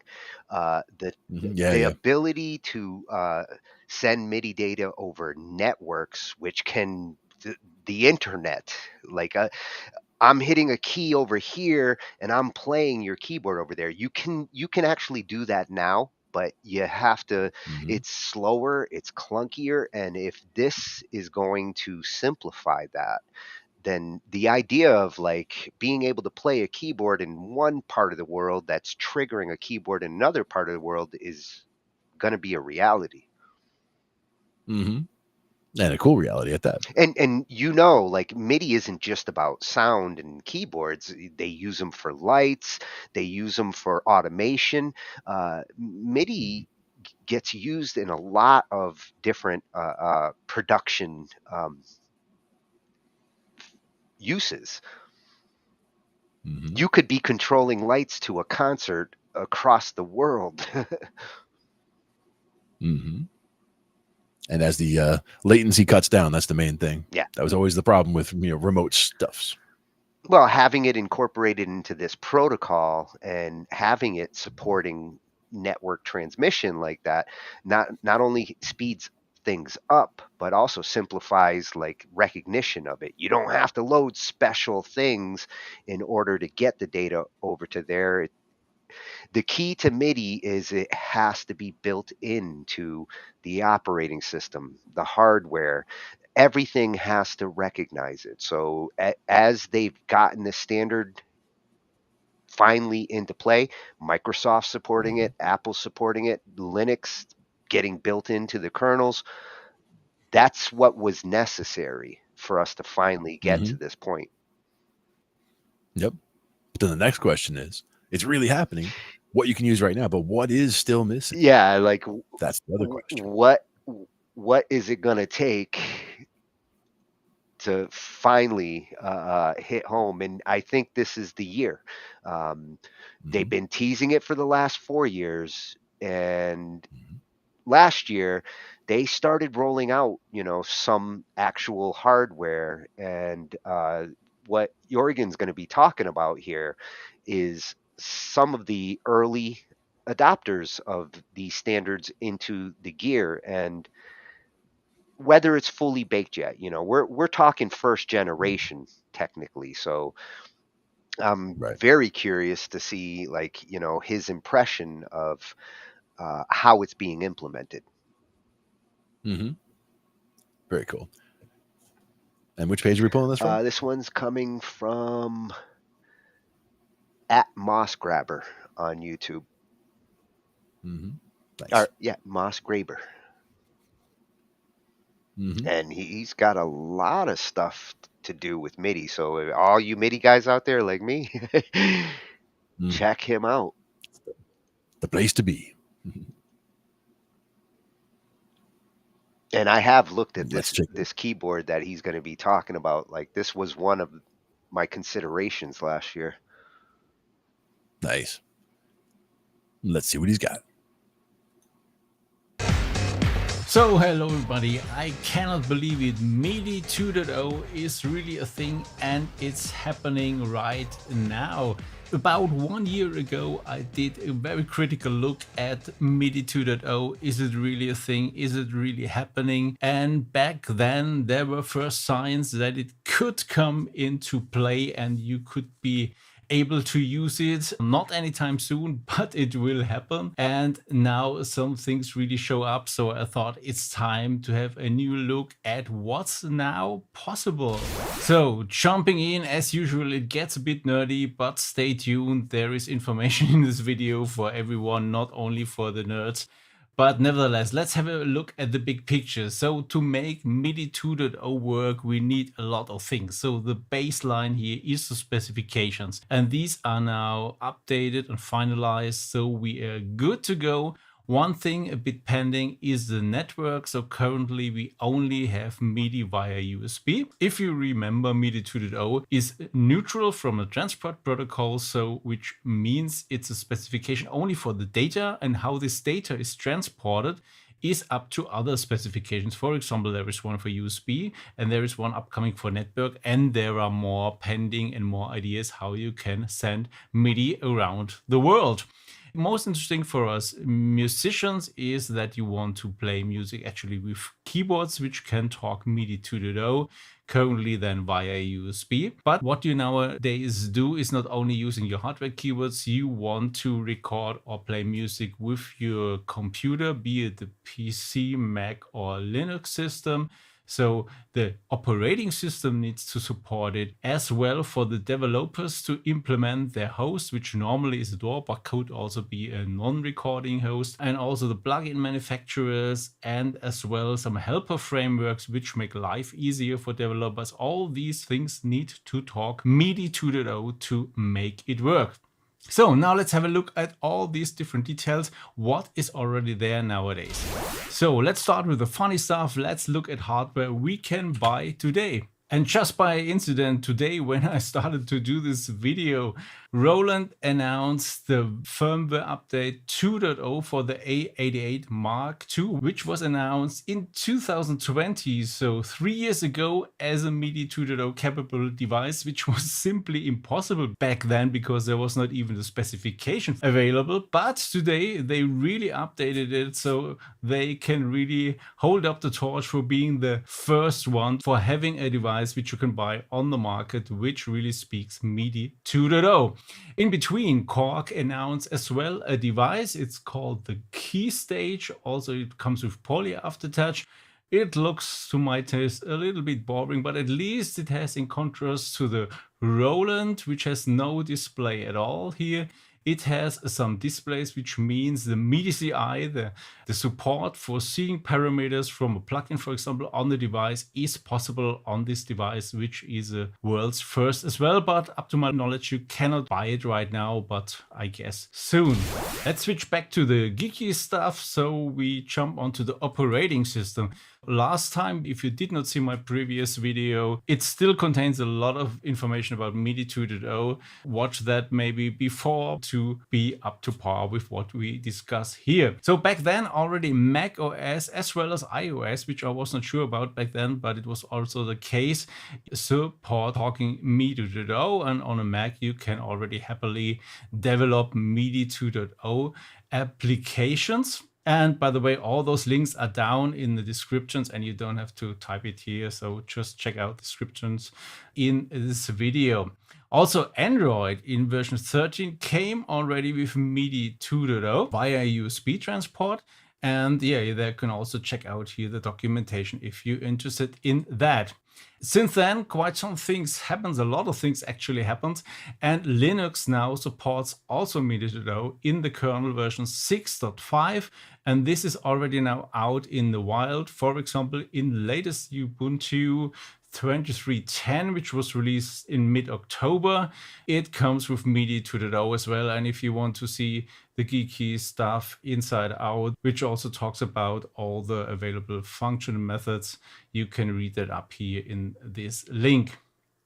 So Windows is the one who is a bit pending, and Pete Brown from Microsoft, who's always a good source for inside information, tells us that they're heavily working on that, and you can already check out the code and the API on GitHub. So there is an open GitHub repo now. So it's opened up, which I talked in the last video. It's closed, but now it's open up. So you can already have a look how this will work. And they plan to bring this into the real Windows system next year. And in spring, if you're on the Windows Insider programs, you should have access to testing these things. And what for him is important, that still the old APIs and the old interfaces keep on working, which is always a thing with Windows, that you can run really old software, for example, MIDI aux and stuff like this, which will continue to work. And this is also on a priority for them. And when this is working nicely, they will bring this also to the public. So moving on to developer frameworks. So the most famous one, as usual, is Choose, and they are not ready yet with MIDI 2.0. They're working on it, but in the next update 7.1, they want to also provide MIDI 2.0 support, and this clearly depends on is Windows available then and already part of the pictures or not. Another open source MIDI library is LibreMIDI, which already contains MIDI 2.0 support, but clearly not yet for Windows, but for Linux and Mac, it's already in there. So before we look into the funny side with hosts, let's also talk about plugin interfaces. So plugin interfaces, the most still sadly most famous VST plugin interface in 3.7 also now supports MIDI 2.0, and the much preferred clap interface out of the box, since it's a pretty new one in 1.0, already supports MIDI 2.0. And the more niche one, LV2, can support MIDI 2.0 if you add an extension to that. So it's not in the main thing, but you can quite easily also add MIDI 2.0 to LV2. And I have no real idea about AAX, because I also do not care about it, but whatever. As much as I could find out, it's not supported yet in AAX. Not sure if this will ever happening or be a thing. Back to the more funny things, looking at hosts, what is available today is Logic for Mac and also for iOS, which is not surprising because it's only on Mac and you don't need to support with that software multi-platform, because most of the DAWs nowadays are multi-platform, at least for Mac and Windows, but also several, for example, Bitwig, support Linux as well. And they need to wait clearly till all operating systems are ready, or otherwise they will have a mixed user experience. And I think nobody will go for that. And something surprising is Multitrack Studio, which is also more a niche DAW, but crossed my way now several times already with Clap, because it supports also Clap. And now as well MIDI 2.0 and MIDI CI, but clearly only on Mac, since they are waiting also for the Windows support. Nevertheless, quite surprising news. So, which means you can buy a real hardware now. You can run already, even it's the one I don't like, but you could use Logic, for example, with MIDI 2.0 already. So it's a thing and it's happening. And I think clearly when Windows finally is ready early 2024, which is also just around the corner, we will see more DAWs popping up, and I guess everybody will support this in the plugin. So MIDI 2.0 thing is finally a thing. So tell me your experience about it. What do you think about MIDI 2.0? Will this help you or not? And until next time, make some funky music.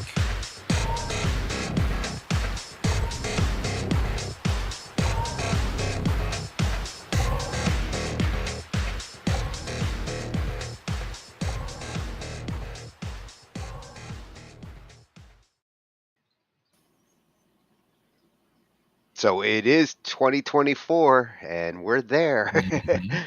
We're there. First corner, turning that first corner. Well, and Early 2024 is where we are. like he mentioned, there's still some things to smooth out on the Windows side in some cases.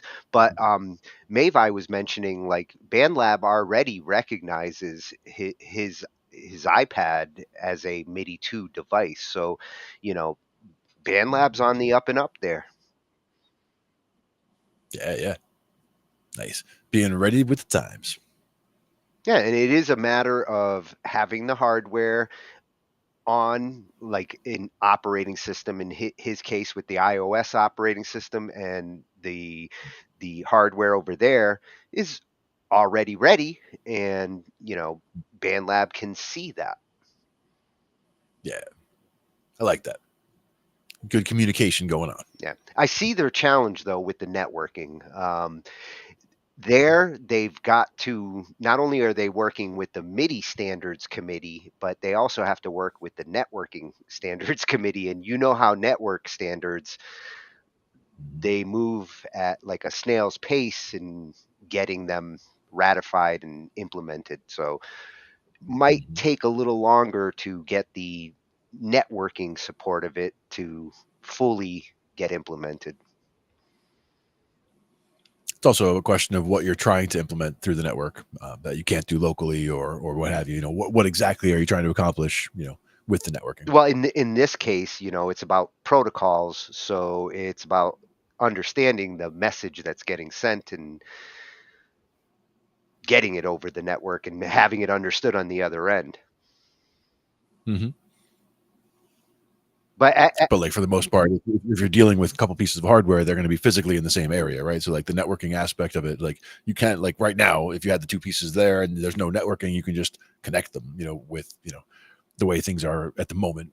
And then the networking aspect is just a way of being able to put more distance between them, I would think. But I don't know about different locations like networking. That's a different story. Well, to me, because then you got all as well. In the old days, if you had a MIDI cable and you took the MIDI out of one keyboard and plugged it into the MIDI in of another keyboard, then the keyboard, assuming it's listening on the same channel, that was part of it, you hit a note and the other keyboard played a note, so MIDI out to MIDI in, recognizing from the channel that it's being sent on. With the network, it's still kind of the same concept.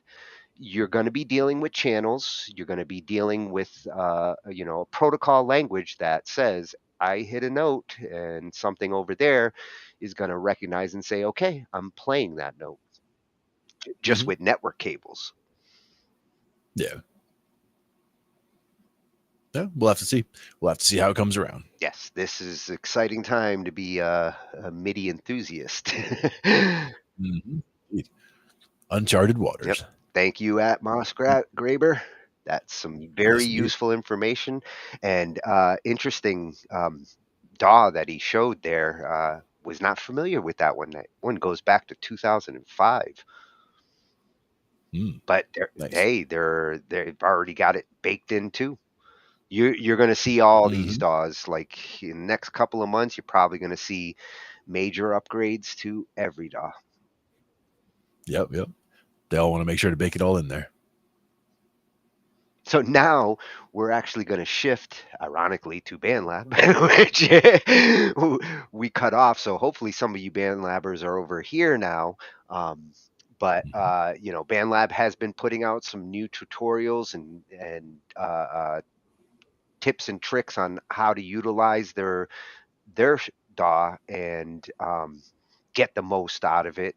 And this particular one that they just came out with focuses on getting more atmospheric sounds and feel out of your projects. Nice. And that's a good thing, because a lot of times, things can sound a little plastic if people just kind of throw things together like, oh, here's a guitar part, here's a this, here's a that. Sometimes it comes together and it all sounds great, but sometimes it comes together and there's just something that's missing, and a little bit of atmospheric can really make a big difference. Well, it can really give it mood. Yeah, definitely. So this one comes directly from Bandlab on YouTube.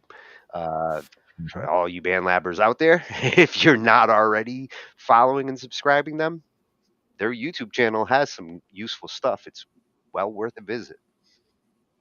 Absolutely. And this one is 7 ways to make your tracks more atmospheric using Bandlab.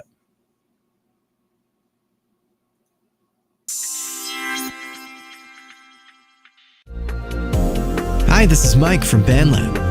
In this video, we're going to look at how you can use samples, effects, and processing to get a more atmospheric sound in Bandlab. You can open this project yourself with the link in the video description. And if you find this guide useful, please hit the subscribe button and the notification bell to be the first to know when new videos drop. Here I'm starting out with a sketch I made earlier.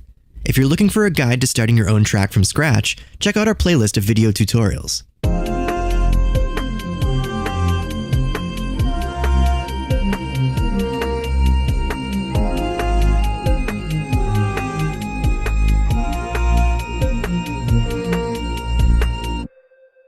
The first thing I'm going to do is adjust the vocal synth sample. The sample is in C minor, but our track is in F minor, so Bandlab has automatically pitched it up 5 semitones so that it's in the correct key. This gives us a high-pitched sound, but I'd like to hear how it sounds in the octave below. So I used the pitch shift parameter to pitch it down 12 semitones, which is 1 octave.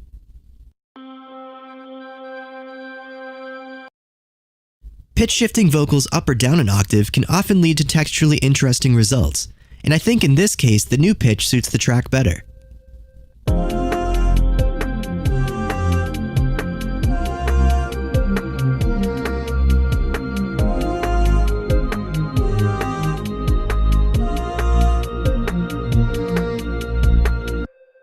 The second technique I'm going to use is adding a subtle distortion to the re-space line. When used appropriately, distortion can help bring out the harmonics of a sound. In the effects panel, I add a distortion BL driver effect. I turn down the drive to 0.6 to make the effect more subtle and set the volume to 3.7 so that the effect doesn't make the bass line too loud. The processed bass has a grittier, more analog feel than the original version.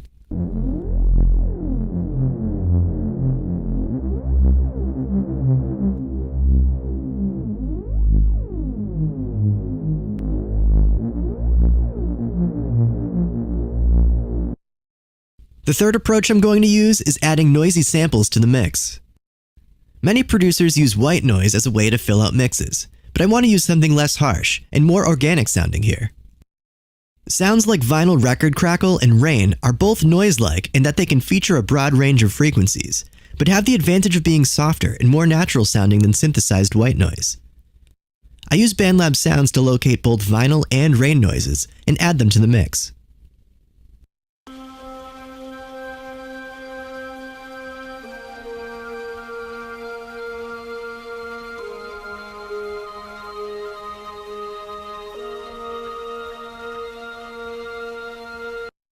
I am going to use white noise for my fourth tip though. Rather than using a regular sound like a crash cymbal, you can get a more esoteric, atmospheric feel using a truncated and faded white noise sample.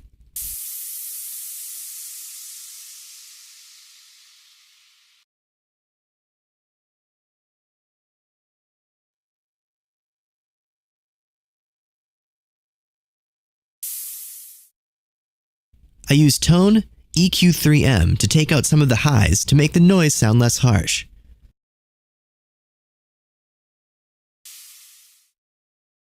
I then apply delay, D-delay plus, with a high feedback level to give the sound a longer tail.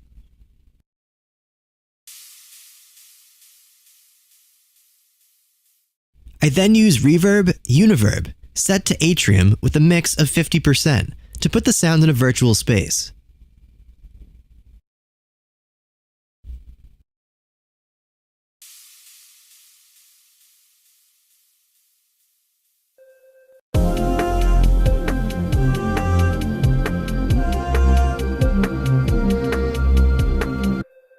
The fifth technique I'd like to show you is to add what's sometimes known as a spot delay or spin delay effect. This involves adding a delay to a track at a specific moment rather than continually. I want to apply a spot delay to this beep sound.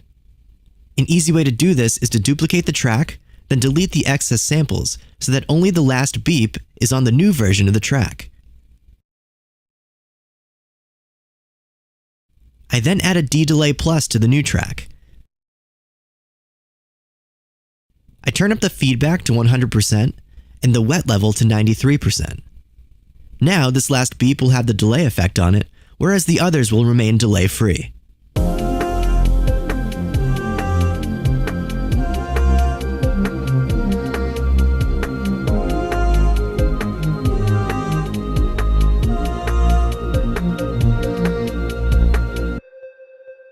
My sixth trick is to apply an atmospheric reverb to vocals.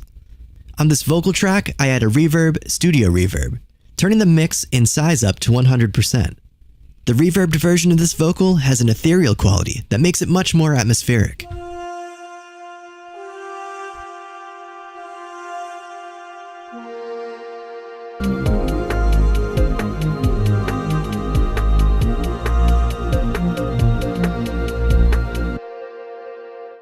The seventh tip is to try using lo-fi effects on softer sounds to bring out their harmonics. Here I have a mellow electric piano sound. I add a distortion bit crusher effect and set the intensity to 35%. This adds a crusty digital sheen to the top end of the sound, giving it an old school atmosphere and helping it sound good in the mix.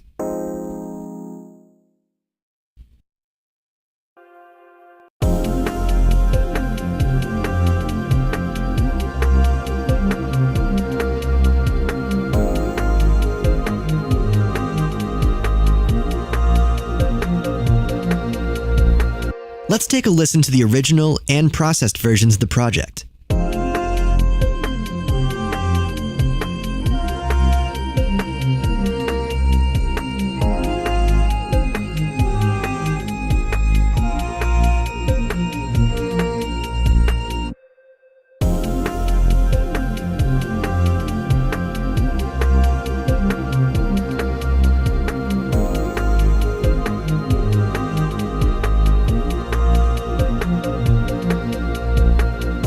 I feel the processed version has a bigger, richer sound, with more interesting textures and a better sounding mix overall.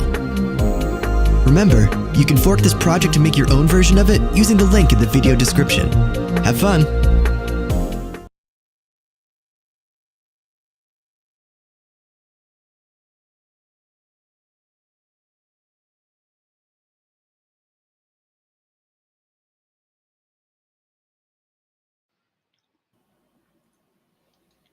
Some interesting tips there.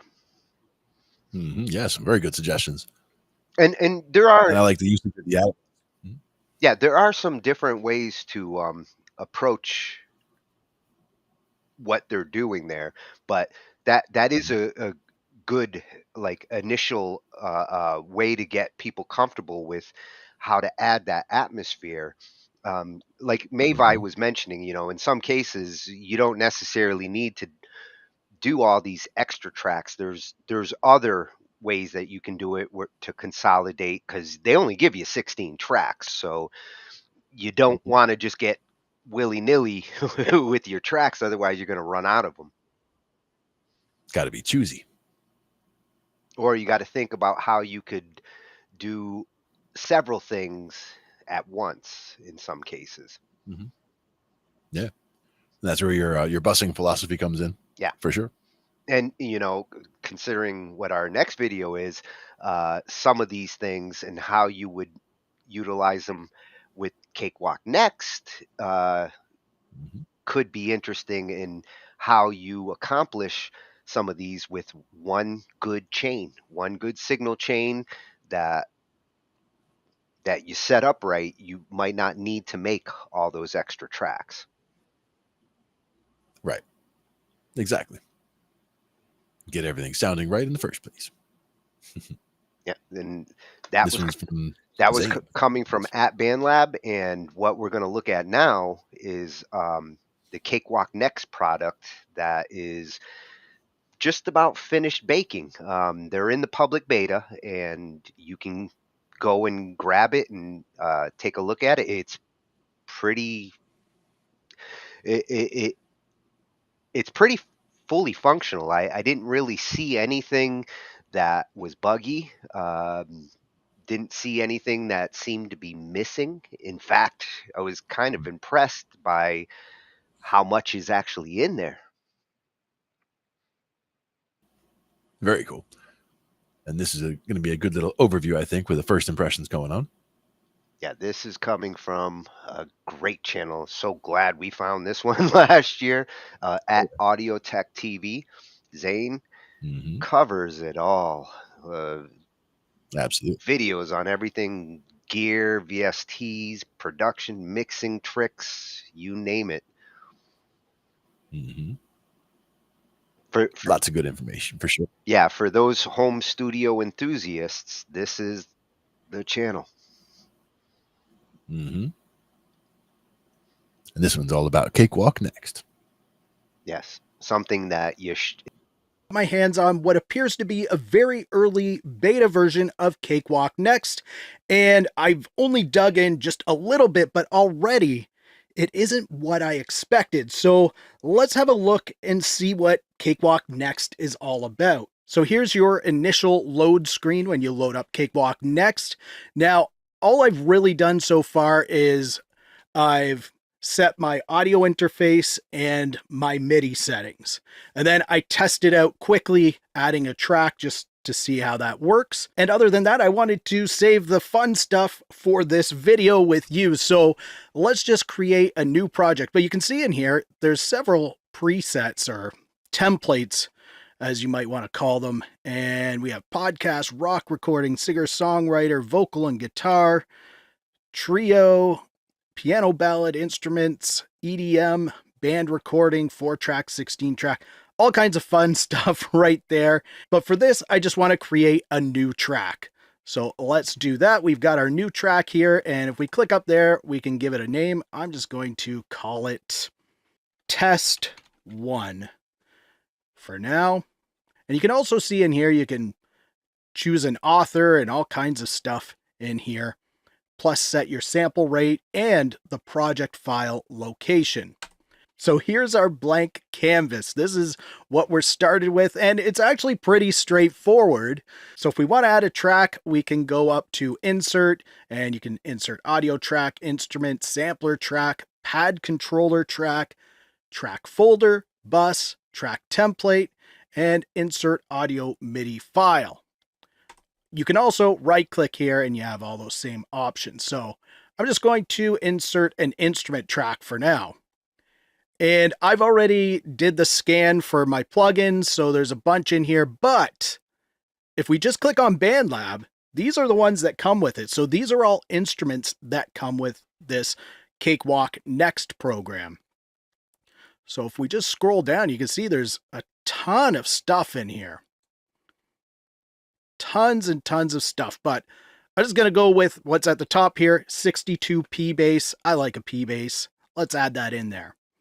And if this is working, there we go. I didn't even have to set the input because when I set up my MIDI controller in the software, I could set it so all new instrument tracks would have this as the default input.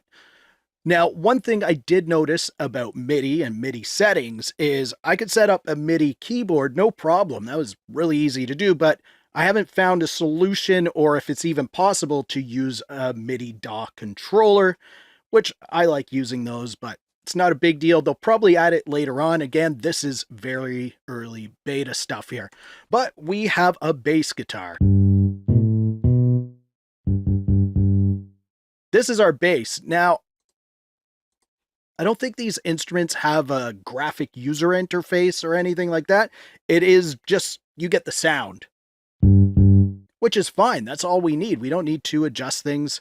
We have our sound right now. And another thing to note, if you don't have a MIDI keyboard, they've integrated the virtual MIDI keyboard pretty easily on this. If we click this little thing right here, it brings up our virtual MIDI keyboard.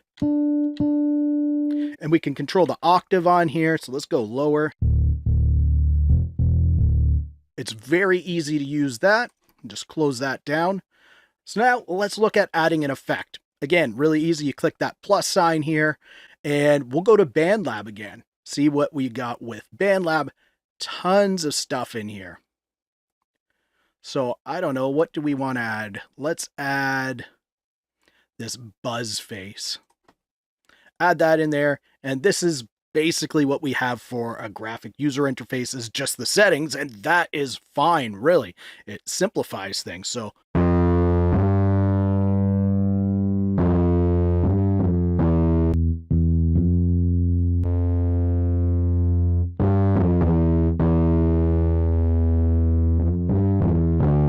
all right, let's say I like that and I want to record this now. So let's look at how easy it is to record some MIDI. I just go up to my instrument track and I click this little button right here to arm it for recording. So you can see it is now red. We're ready to record. I just click record up here.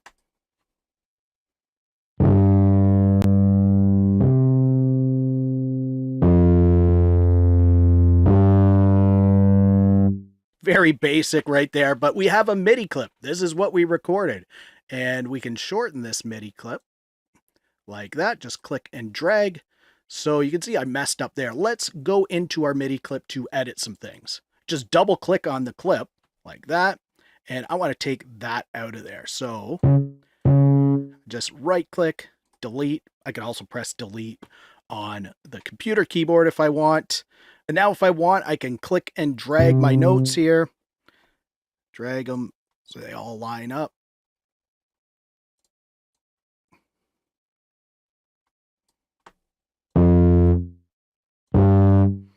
And there, we have a MIDI clip in here. Now let's just go back to that track inspector. So we go up to View, Track Inspector. You can see there's some keyboard shortcuts for all of these things here, but we'll just go to Track Inspector for now. And let's say I like this bass. Now let's see what they have for drums. So again, we'll right click, insert track. I'm just going to go with Bandlab stuff. And what do we have in here?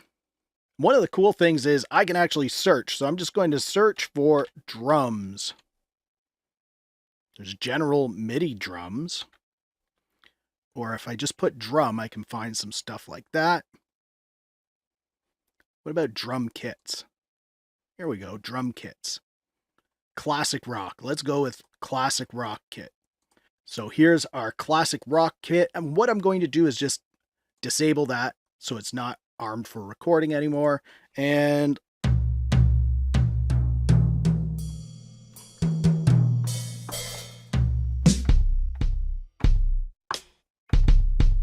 all right, so we got a very basic drum kit here, and I'm just going to, again, record into here. So I'm going to start that there, arm this track for recording, and here we go.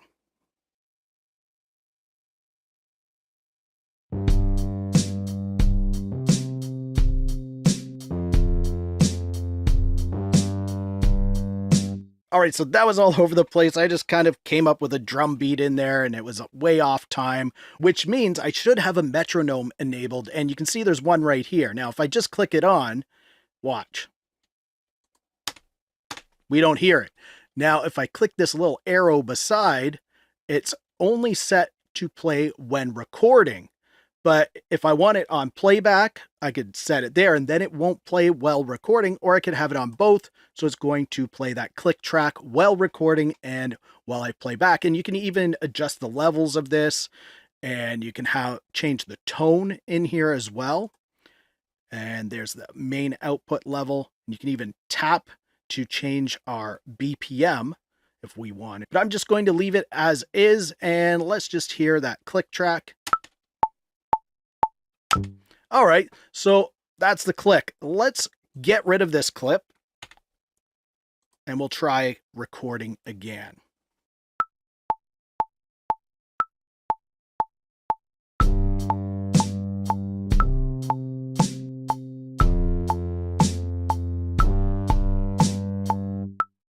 All right, so there's a very basic drum pattern right there. And again, if we wanted, I could double click and go in here and change up things if I wanted. The cool thing is you can see it shows you each drum in here, so you know what to add or take away if you want. So that's really cool. Now let's just look at adding some audio in there. So what I'm going to do is just close this clip inspector again. So now what I'm going to do is just record some audio, and I'm just going to record my voice because it's right here. Easy to do. Audio track. Let's disarm that for recording and unarm this one. And now we'll just hit record on here.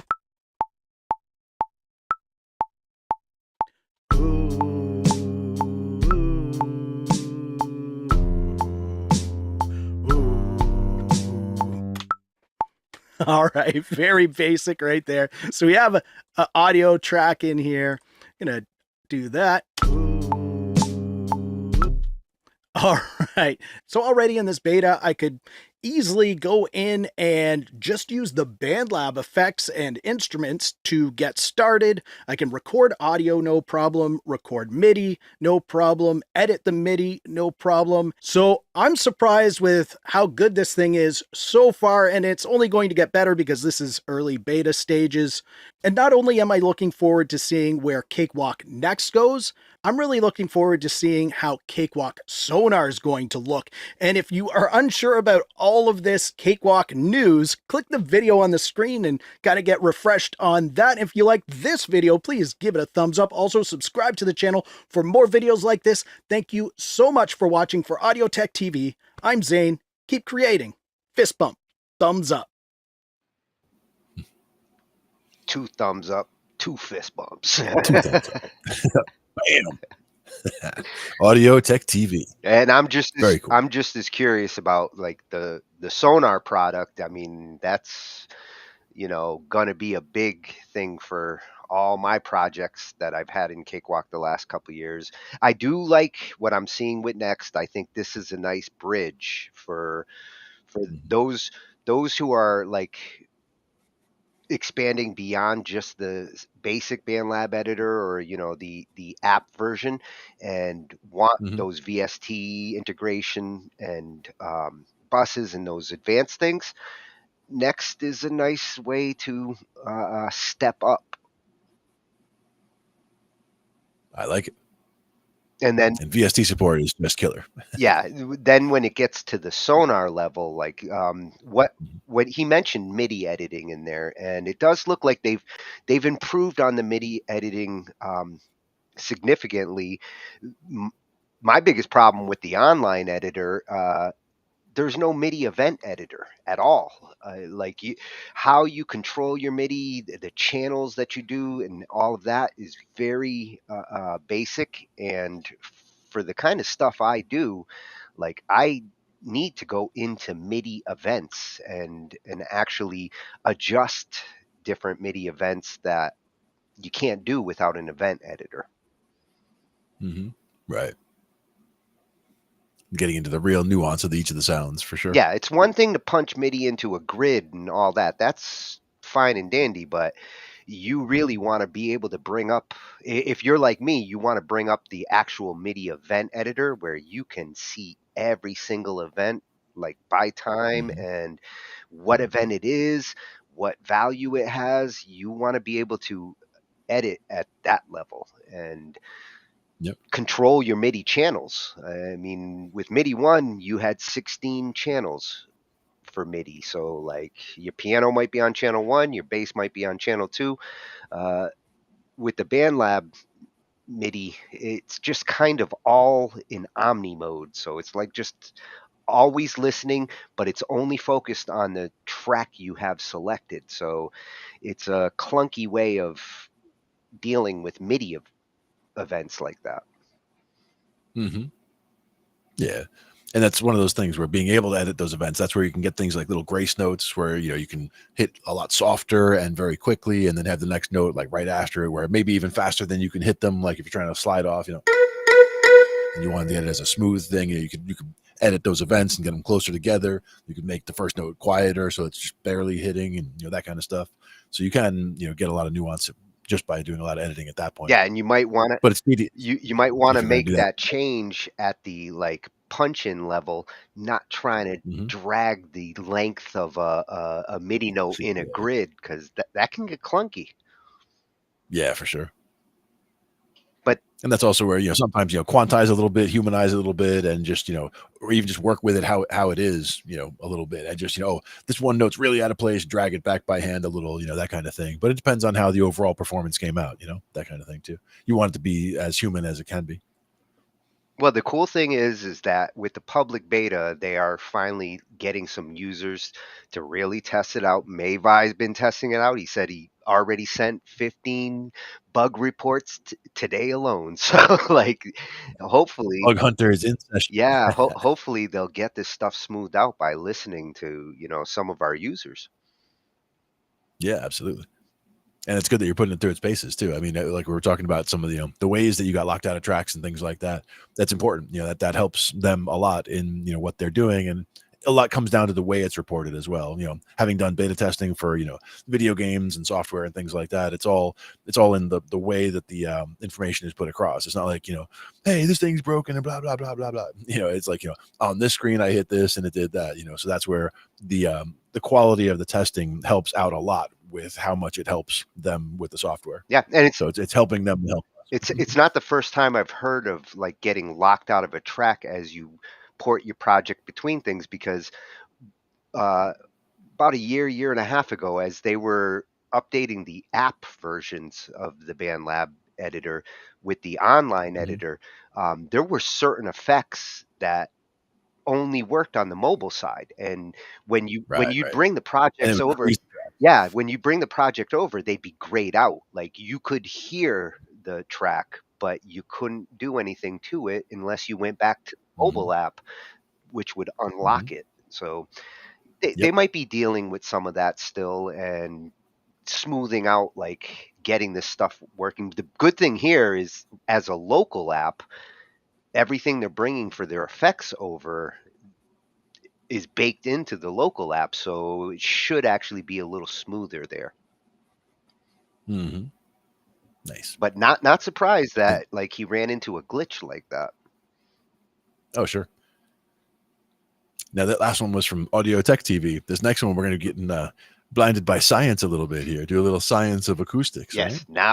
Now we're going into weird musical science. She blinded me with science. Yeah, actually, all these final videos, they deal a little more with the weird side of sound and instruments. This is our Twilight Zone segment. Yeah, nice. I like it. And this camera like caught my eye. I like it. Yeah, Literally. seeing where the sound sources are coming from. Yep. Well, and think of the possibilities where you could utilize this in different ways. Studio building would definitely be something that a tool like this could really come in handy as you're trying to figure out how to shape your room and the sound that you're trying to get in it. Absolutely. And this one's a freshy channel. Yeah, Steve Mold. New science videos every second Thursday. I figured that would catch your eye. Oh, yeah. And, I see one right there, 2000 FPS. That catches my eye for sure. Yeah. Like he's going into all sorts of cool stuff. That Tesla pump right there, that's a good idea as well. I've seen that before. Excellent. Yeah, when we do a full-blown science night, we will have to come back at Steve Mould. Oh, yeah. Very cool. In the meantime, let's take a look at the acoustic camera that can see sound.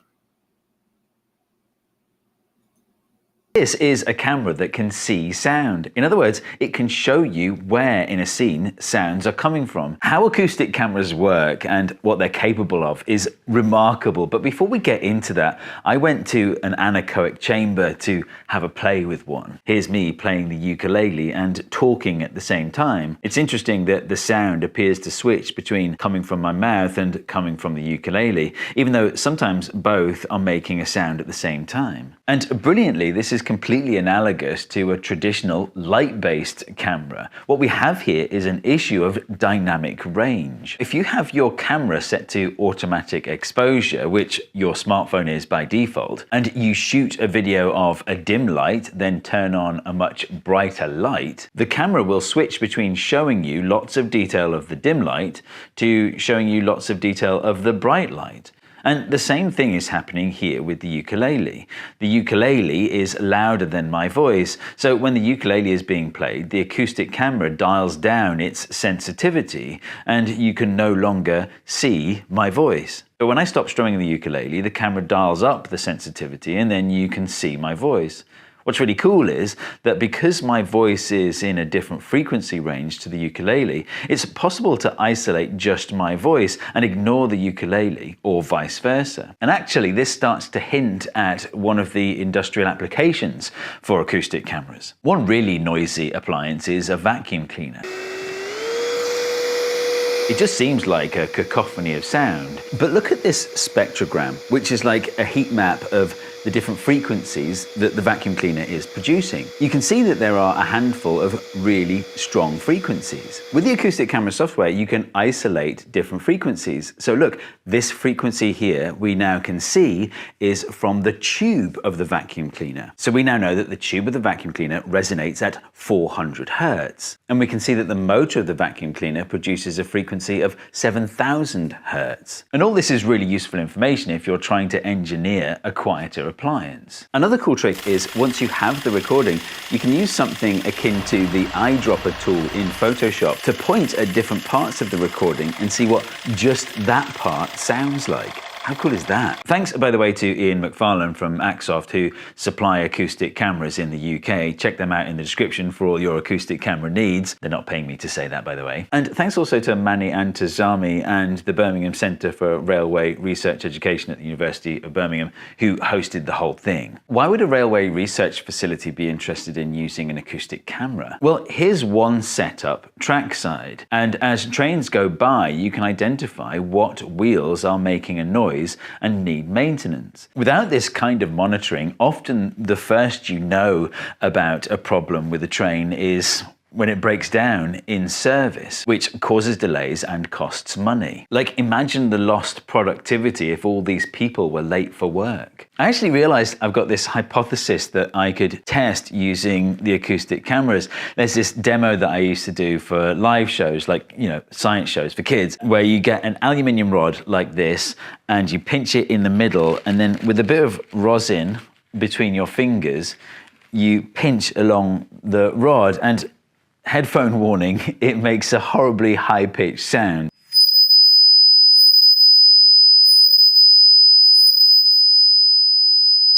It's horrible, isn't it? The question is, how is the rod vibrating? Is it vibrating in the same way that, like, when you twang a ruler, waggling like that? Or is it more like, you know, when you pluck a guitar string, so it's kind of like, you know, it's going like that? Well, depending on how it's vibrating, the sound would be coming from different parts of the rod. And you can see here that the sound is coming from the very tips of the rod. And that's consistent with a really unexpected vibrational mode, where the rod is essentially contracting and then expanding and contracting and expanding. One thing that's insanely cool about acoustic cameras is the frame rate. Like, a typical frame rate for a camera is 60 frames per second. That's what I film my YouTube videos in. But when you record sound, you're typically sampling at about 40,000 samples per second. And when you translate that to an acoustic camera, that's 40,000 frames per second. So by accident, acoustic cameras are also high-speed cameras, which means you can do things like film what an echo looks like and then play it back in super slow motion. Before we get to that though, I want to explain how acoustic cameras work. And actually this relates to a video I made a while back about how humans detect where sounds are coming from. Link to that in the card in the description. But here's a quick summary of the salient part. We detect where sounds are coming from based on the timings of sound reaching our two ears. So if a sound is coming from directly in front, it'll reach both ears at the same time, and that's how we know it's coming from in front. But suppose there's a delay of 0.3 milliseconds, that tells our brain the sound is coming from like off to one side, like over there. But actually, it could also be coming from over there, couldn't it? Because the delay would be the same. Or like up there at an angle, or down there. In fact, there's a whole region of possible places the sound could be coming from. And that region is called the cone of confusion, though technically it's a hyperboloid of confusion. Here's an illustration of that. The two yellow dots are the ears, and here is the cone of possible locations of a sound for which the delay between the two ears is the same. So how do you reduce that surface of possible sound locations down to a single point? Well, the human brain has lots of clever ways of doing that, but for a device like an acoustic camera, you just need to add more ears. Like here, look, imagine if I added a third ear. Well, the same sound source will create a new cone based on the delay between this pair of ears. So now we know that the sound must be coming from a point that rests on both of these cones. In other words, somewhere along this intersecting line. You might be thinking, well, there's another pairing of ears we haven't looked at. These two ears make another cone, but actually the way the maths works out, all three cones intersect at the same hyperbola. So to really pinpoint the location of a sound, you need a fourth ear. A fourth ear would give us three new ear pairings and therefore three new cones of confusion. But if I showed all three new cones, that would be confusing. But just by adding one of them, we can see that it passes through the hyperbola in just one place. So with four ears, you should be able to locate the exact direction and distance to the sound source. So why do these acoustic cameras need more than four ears? Well, what if there were two sound sources simultaneously? In that scenario, two microphones would receive completely different sounds. That's because the sounds from the two sources would overlap differently because of the different travel times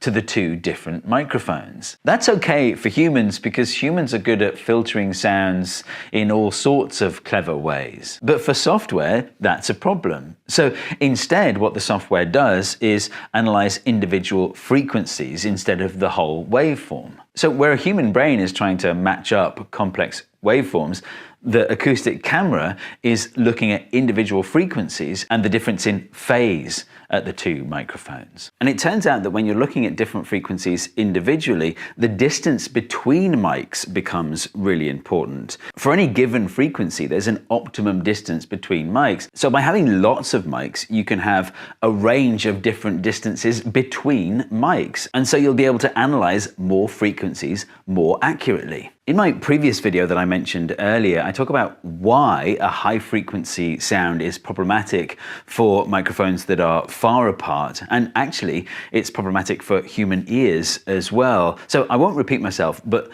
the link is in the description. But anyway, all this explains why this acoustic camera, also from Angified Tech, has mics that are irregularly spaced. If the mics were placed at regular intervals, you would have some repeating distances between pairs of mics. Like all these distances are the same, all these distances are the same. By having irregularly spaced mics, you cover a greater range of distances between mics. How acoustic cameras work is more complicated than I've presented here. Like, for example, having more mics gives you essentially better resolution, but it's beyond the scope of this video. I kind of glossed over the fact that you get depth information from an array of microphones. So here's a more recent model from Angified Tech that takes advantage of that. The video camera in the middle of this one captures depth information. So when you're traveling around an object, you're basically scanning it. You can then map the sound onto that 3D object and look around it. How cool is that? But the coolest thing for me was watching an echo propagate around the room. This is Paul. After the initial clap, which is obviously centered on his hands,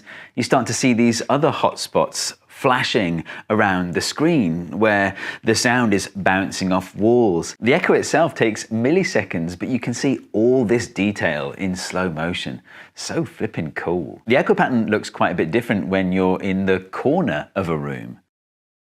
I'm really interested in the logic behind different business models, like food delivery apps, for example. I'm hungry, I don't want to cook, I don't want to go out, and I want lots of choice. Food delivery apps, the logic is incredibly straightforward, and so is the logic behind the sponsor of this video, Incogni. They offer something that you want, but you don't want to do yourself, but it's not food delivery. Why am I hungry now?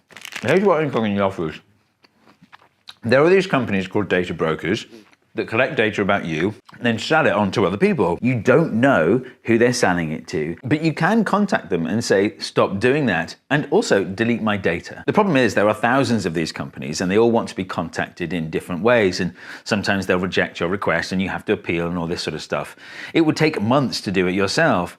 And actually, it took Incogni months to do it the first time. But now they've automated it all. One company has done all the hard work, and now we can all benefit from it. So now I can just sign up to Incogni, give them permission to act on my behalf, and they just take care of it. I've been with Incogni for a little while, so I can show you the progress. Look, these are all the companies that have confirmed that they now don't have my data. It's a really unobtrusive service, which I value. It just happens in the background, but it's funny, like, it's so unobtrusive that I was saying to my wife the other day, you know what, I don't get any of those weird phone calls anymore from companies I don't recognize who seem to know a lot about me.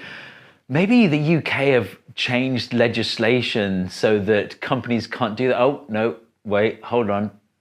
It's Incogni, isn't it?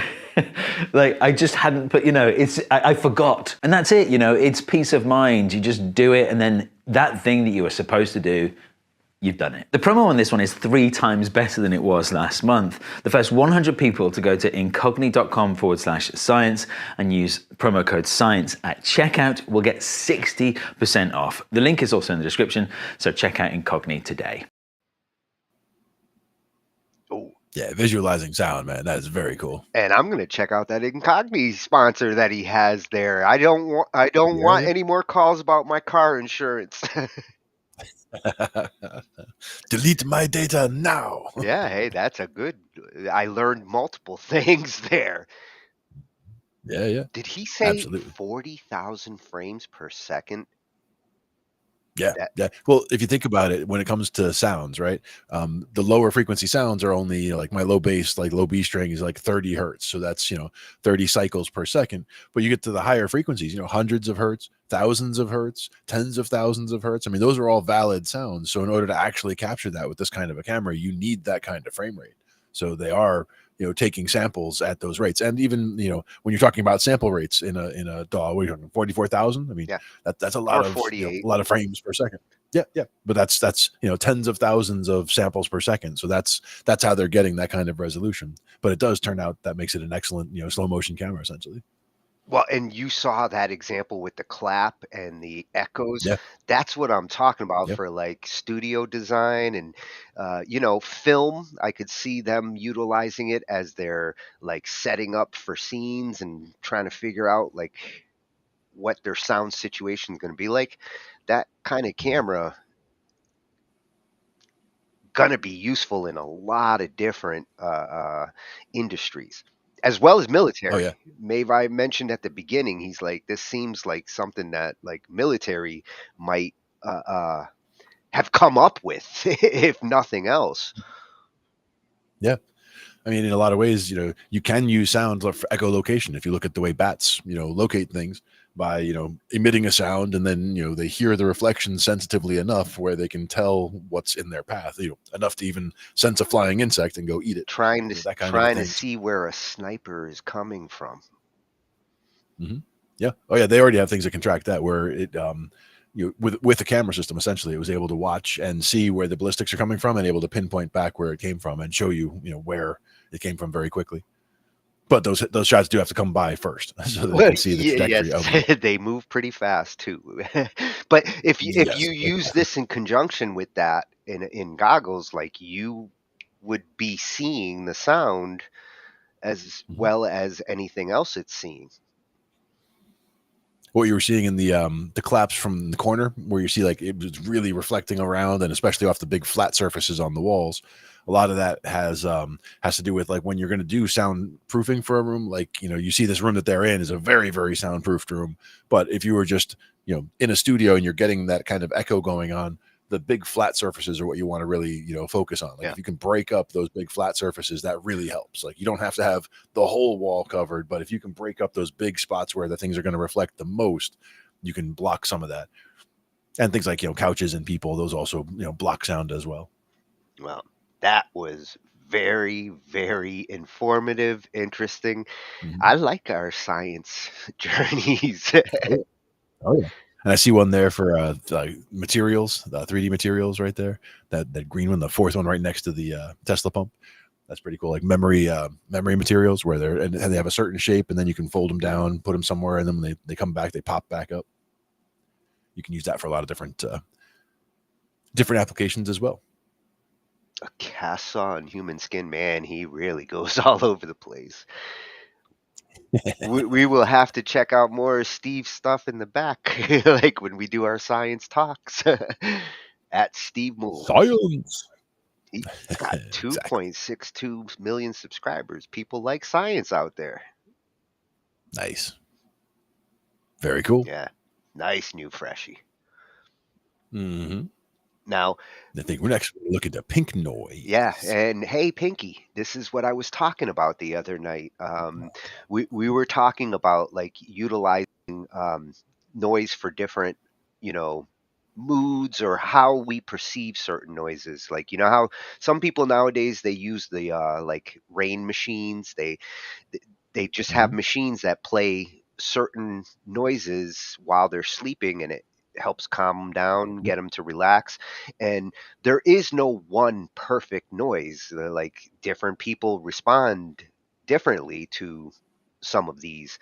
But when it comes to mixing, the pink noise is one that's been mentioned a lot, where some engineers really stress that like using this when you're doing your mixing can help you to mix better, and in some cases can give a more pleasing mix.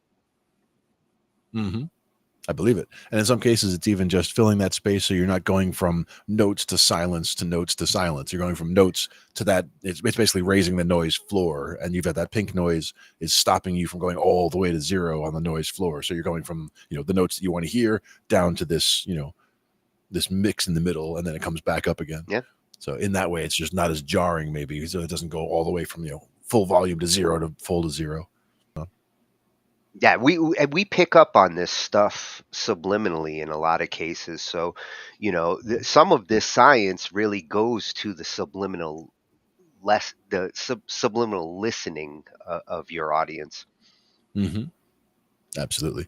And music is a very emotional thing, connects with people emotionally. That's why it's so useful in, whether it's advertising or in movies or in TV shows. Like the music, it can connect you so much with it. If you mute whatever you're watching, it's not nearly as powerful as when the music is on.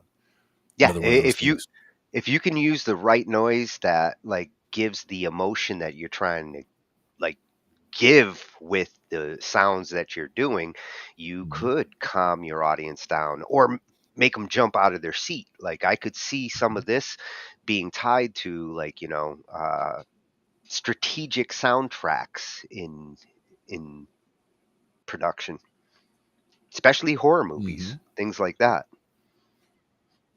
Right. And this is the best. We've been to his channel many times. The best channel if we're going to be looking at something like this when it comes to like mixing and the science of mixing. Michael is like ahead of the game in the mix over on YouTube. Mm-hmm.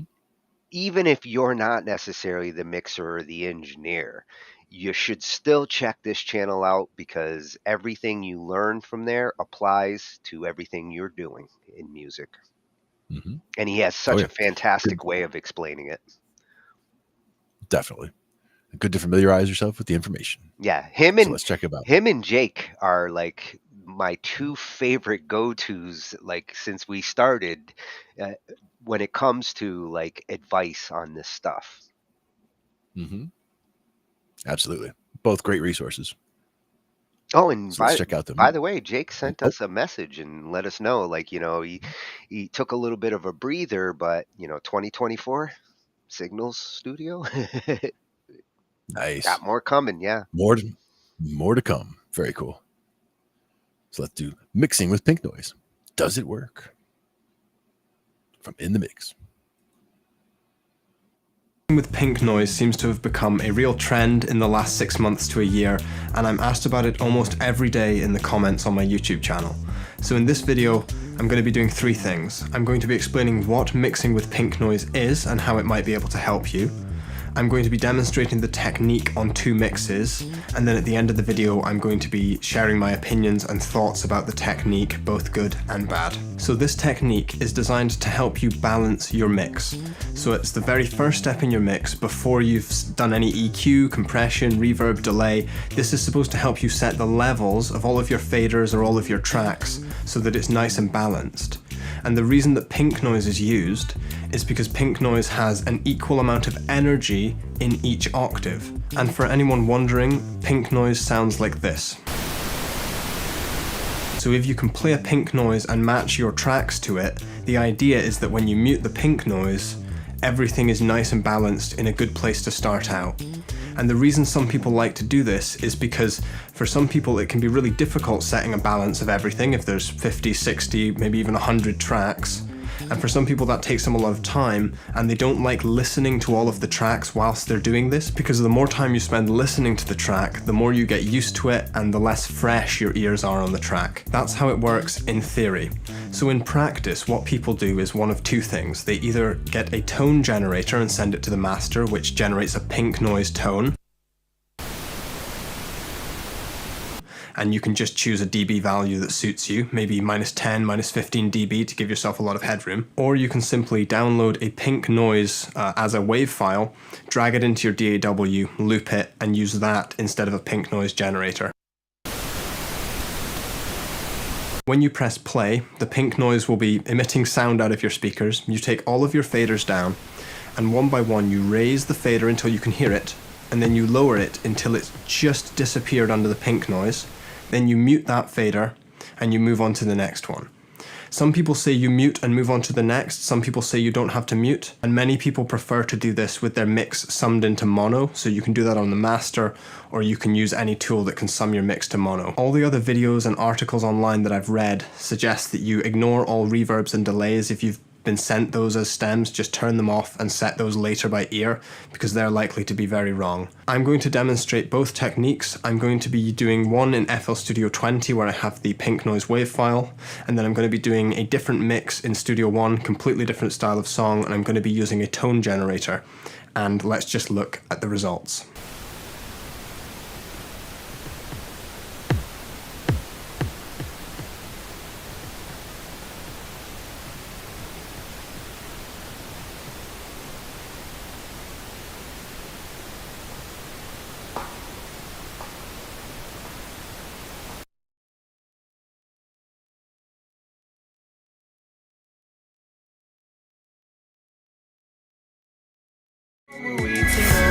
The ship set sail, condemned to sink. I'm not ready to fail. I like to think that I'll figure this out somehow, somehow.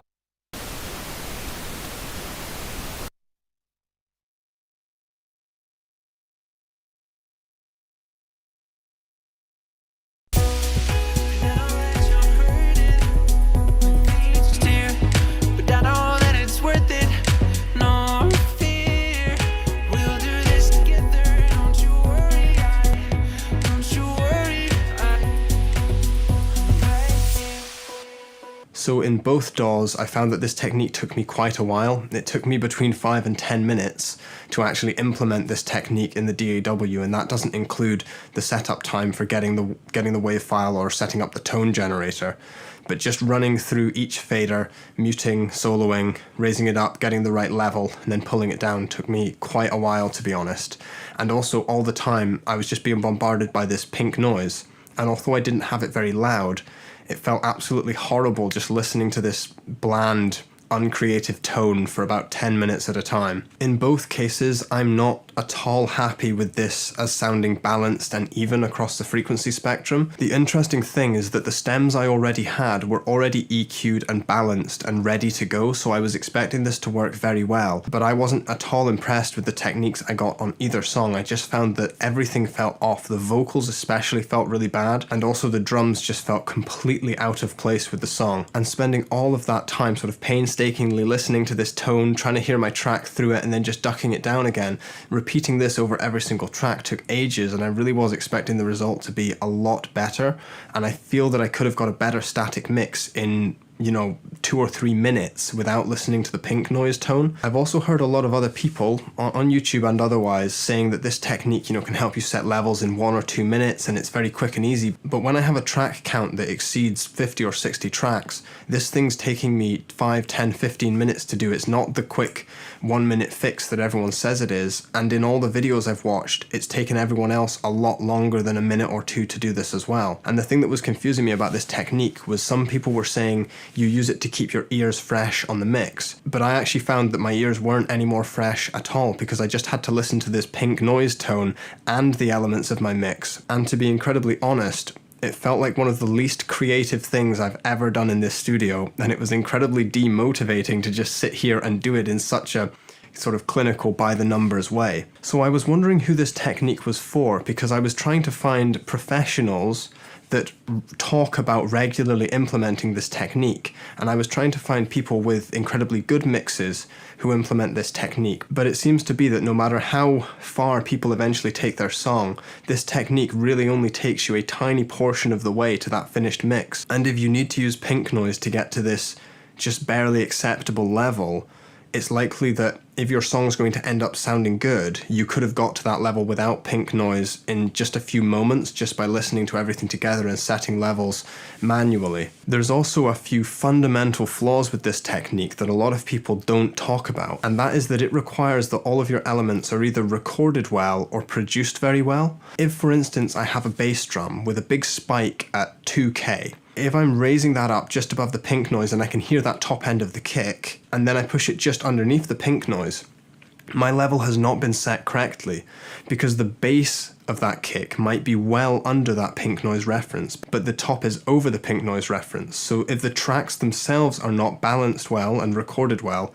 this technique is probably going to set you backwards from where you really want to go with it. But it also misses out a bigger picture, which is learning the skills of quickly balancing and dialing in tones and levels is so much more important than people seem to be giving it credit for. When you're working either on mixes or in recording sessions, the ability as an engineer or producer to quickly set appropriate levels, dial in tones, route things correctly, doing all these things in real time is very important. I was doing a session with Calvin Pryor just the other day, I'll link the video here, where we were testing lots of microphones and guitar recordings and also some bass recordings. If I had to tell him in the middle of the session that I needed to use pink noise to try and match his bass into the track, it would have made me look incredibly unprofessional. And as well as looking unprofessional, it probably would have totally killed the vibe. So learning over a long period of time, many months, many years, to set levels appropriately is definitely the way to go, because it means that when you're in these live situations or the pressure is on and there's people in the room, you can just do it effortlessly. If you have to turn on a pink noise reference and there's anyone watching you doing it, it's going to kill the vibe in the room and it's probably going to make you look quite unprofessional. But as with most videos on YouTube, most of that is just my opinion. So by all means, I would completely recommend trying this technique out. And me trying this technique out has also opened my eyes to a few other things, and it's made me really think about balancing and levels in a different way. So I would recommend trying it out, and maybe it does work for you. And if someone's getting on really, really well with pink noise, or you have a specific way to use it in your mix, then please just leave a comment down below, because I'd love to figure out a way to make it work. But for now, I would rather just rely on my ears. In time, doing many mixes and many songs, you will develop a good balance. As long as you're listening to really good music that you like listening to, that you think is balanced well in your mix room, over time you're going to start getting there. Just be critical of your mixes, keep trusting your ears, and you'll be fine. So thank you very much for watching this video, and I hope to see you in the next one. Bye for now.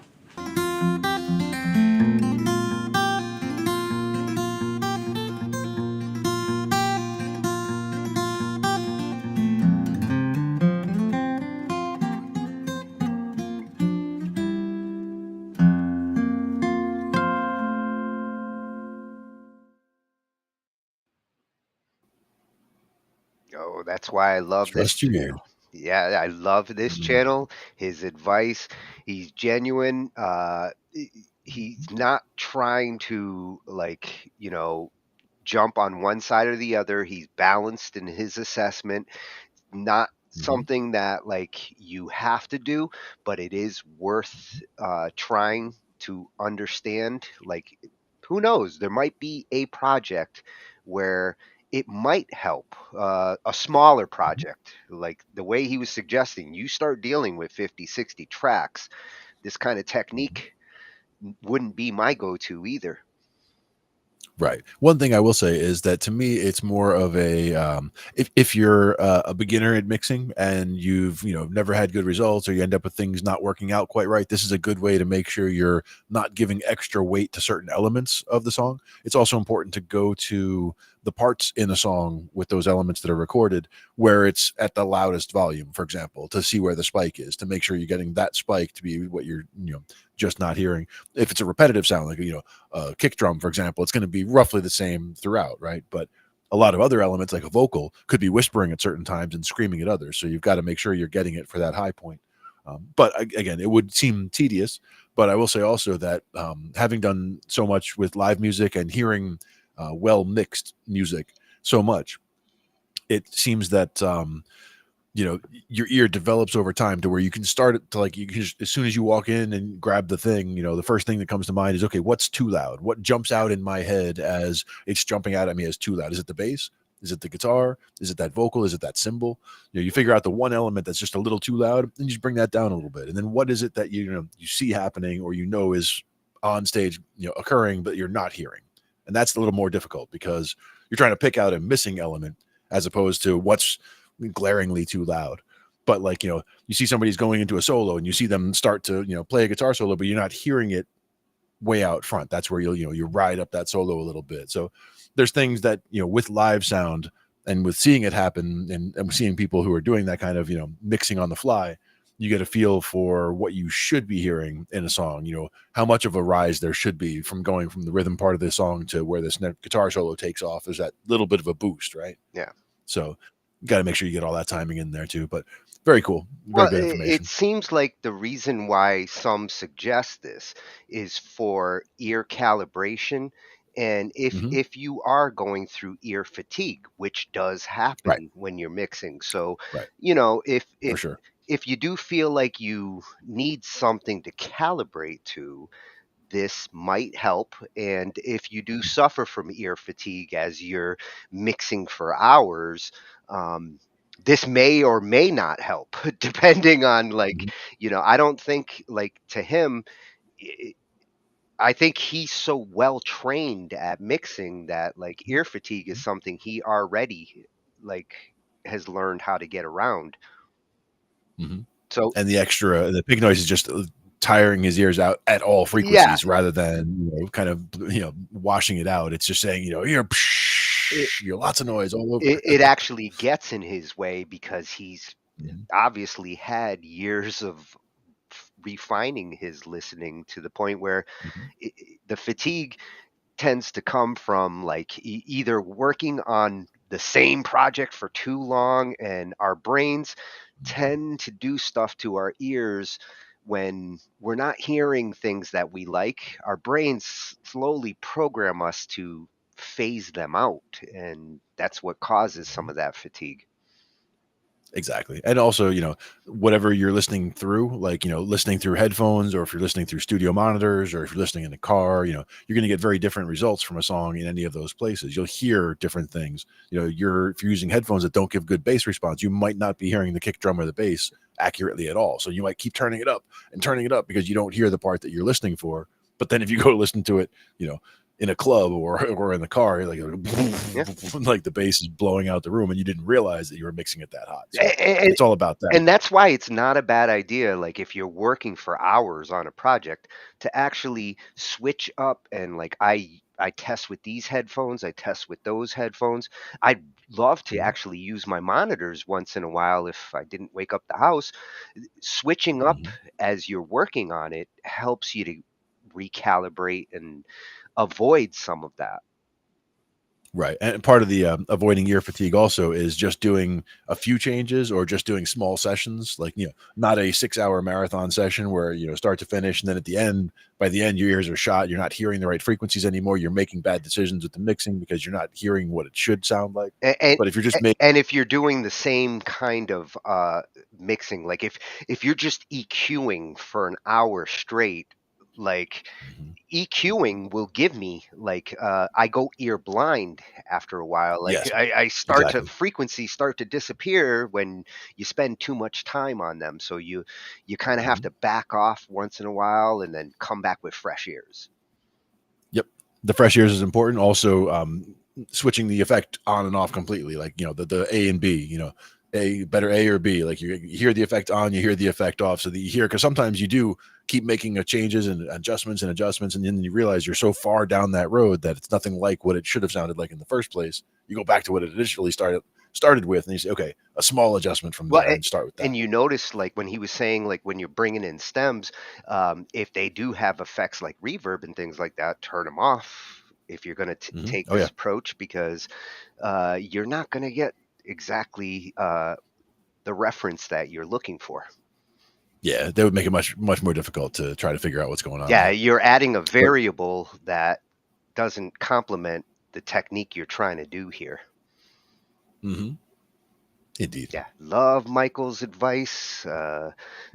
We'll forever be finding topics that we can go back to in the mix on YouTube.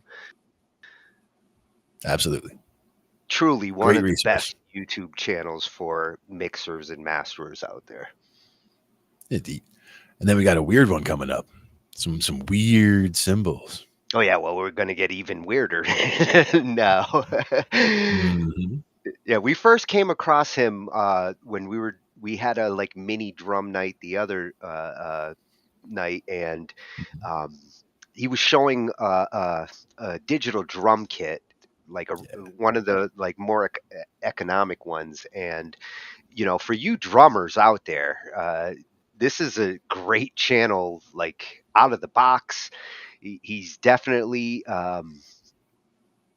just into like everything you can do with drums, whether they're acoustic, digital.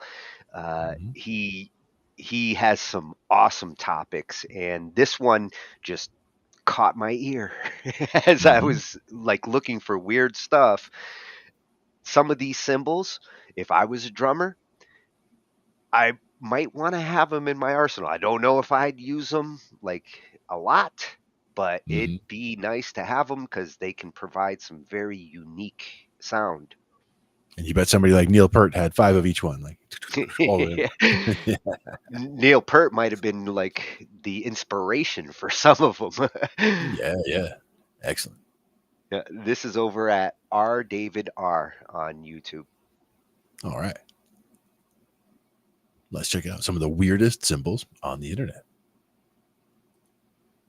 When you thought I ran out of weird cymbals to play, I got more. And that's not even all of them, but big thanks to GM Design Cymbals, a company that embraces the weird. They sent out a bunch of crazy and weird oddball pieces of metal for us to check out to see if they can claim the title of having the weirdest cymbals, so let's start out with something that I've been waiting for a long time. Square hi-hats. I'm sure everyone at this point has seen this photo floating around the internet, but I came to the conclusion that I would never be able to find a set of those Sabians, so when I heard that GMD can make custom cymbals, I knew I had to ask for a set of my own.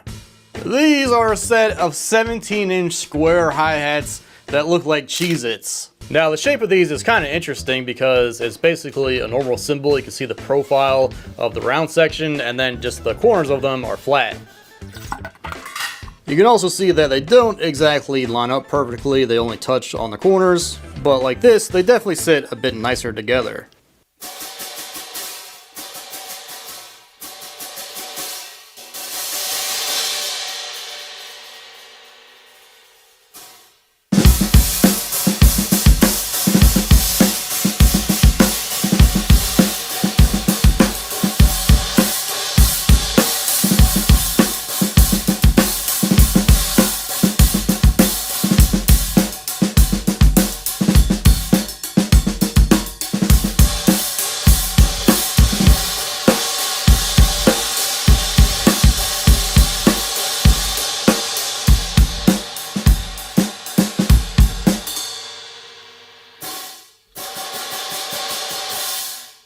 Yeah, those are interesting.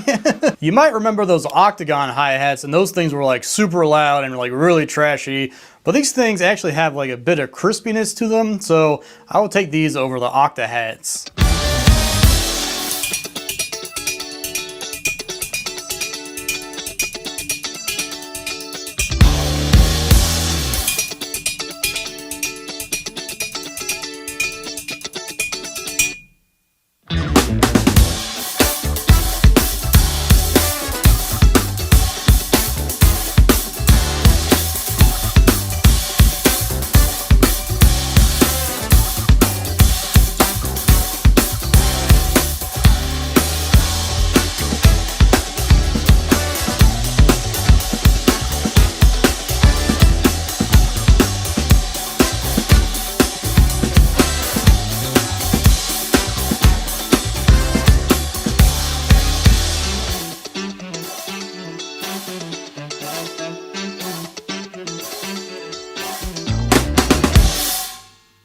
This little thing on the snare is the 6-inch GMD cast. Then this big old thing that was on the floor tom is the 10-inch Jupiter cup chime. We'll talk more about these in a bit.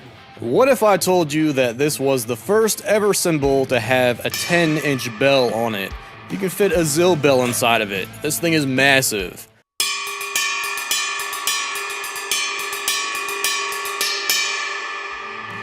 Here's a normal size ride bell. And here's the 24-inch GMD Jupiter ride, which weighs right around 5,000 grams. If you know cymbals, then you know that this is pretty heavy. Typically the rides I play are like 2,000 to 2,500 grams. This thing is a unit. If I was in a metal band, this would definitely be in the setup. I don't think that this bell will have any issue cutting through the distorted guitars. And guess what? They also offer just the bell as an effect cymbal, making it the world's largest cup chime. And bonus feature, it can also double as a hubcap.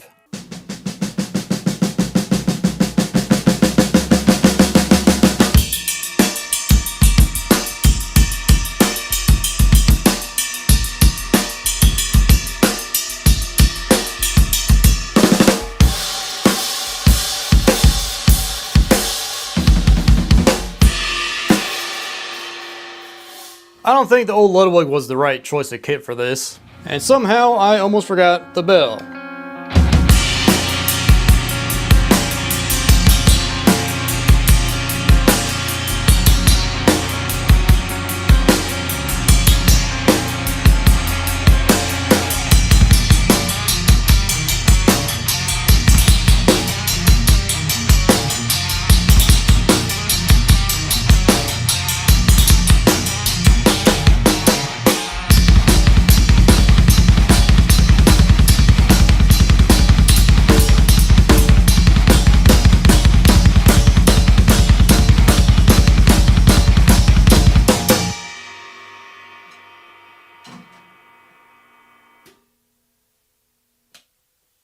Now, when we enter the weird cymbal realm, I've basically played all of them at this point, but this one is definitely the king of that realm. It's 26 inches and has 4 bells on it. How to even make a cymbal with 4 bells on it? As a cymbal, it is pretty trashy.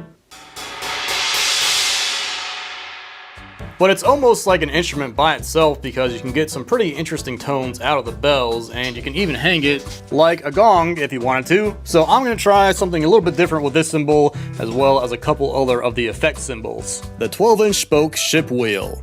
I feel like I should be driving a pirate ship with this thing. Basically just a super thick and heavy wheel of B20 bronze. The 6-inch cast, which is exactly what it sounds like, a thick casting of B20 bronze. And the 3.5-inch heavy flat disc.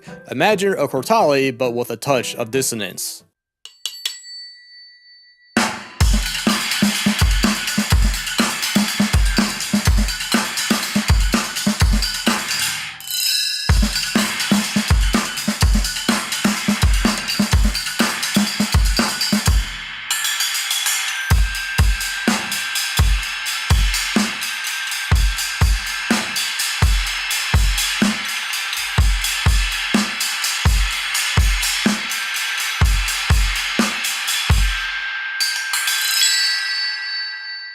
the 24-inch cross China. You all have seen holes in cymbals before, but what about just cutting out 7/8 of the entire cymbal? Holes in cymbals typically make them a little bit more trashy and more airy, so hopefully by removing so much of the cymbal, that trashiness isn't also removed. Because there's nothing worse than a China that isn't trashy.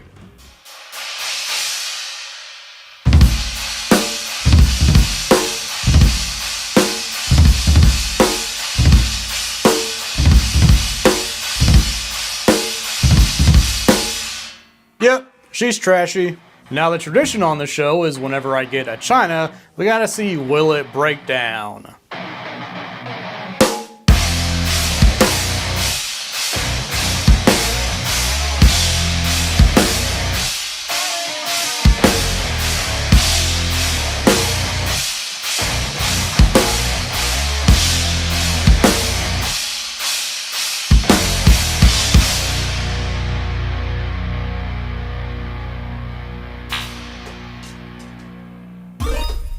Yes, it will in fact break down. She's crunchy, she's dirty, she's loud, I think I'm in love. If you hate getting paper cuts, then you better be careful around this cymbal. The 21.5-inch Neptune. Look how thin this cymbal is. That's insane. It's 18 thousandths of an inch at the very edge, which is like the thickness of 5 pieces of paper stacked together.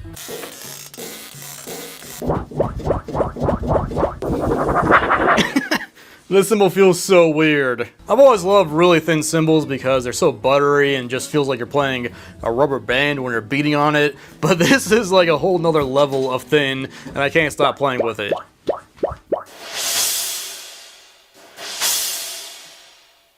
This thing is super explosive and has a really fast decay. It's like as soon as you hit it, it's gone.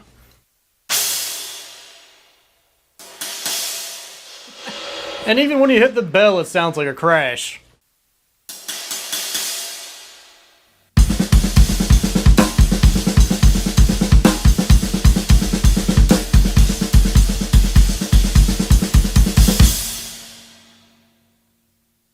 This thing is crazy.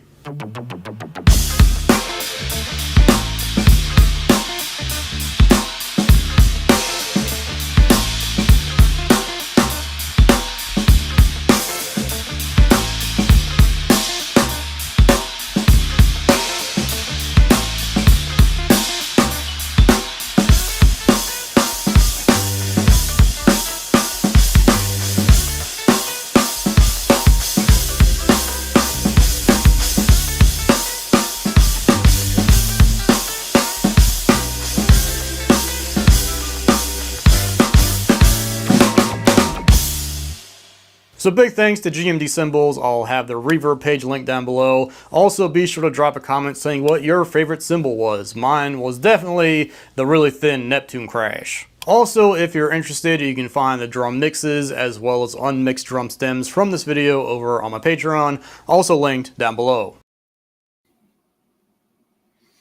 Oh, very cool. I love that thin one too, man. That thin one with a wah, wah, wah, wah, wah. Yeah, it does have that rubber band kind of feel. I don't know which is my favorite. I really like them all for their distinction and unique sound. Like any drummer out there that's looking to set themselves apart, he was showing examples that were more funky and groovy, but like, metal drummers out there should be trying these things out all day.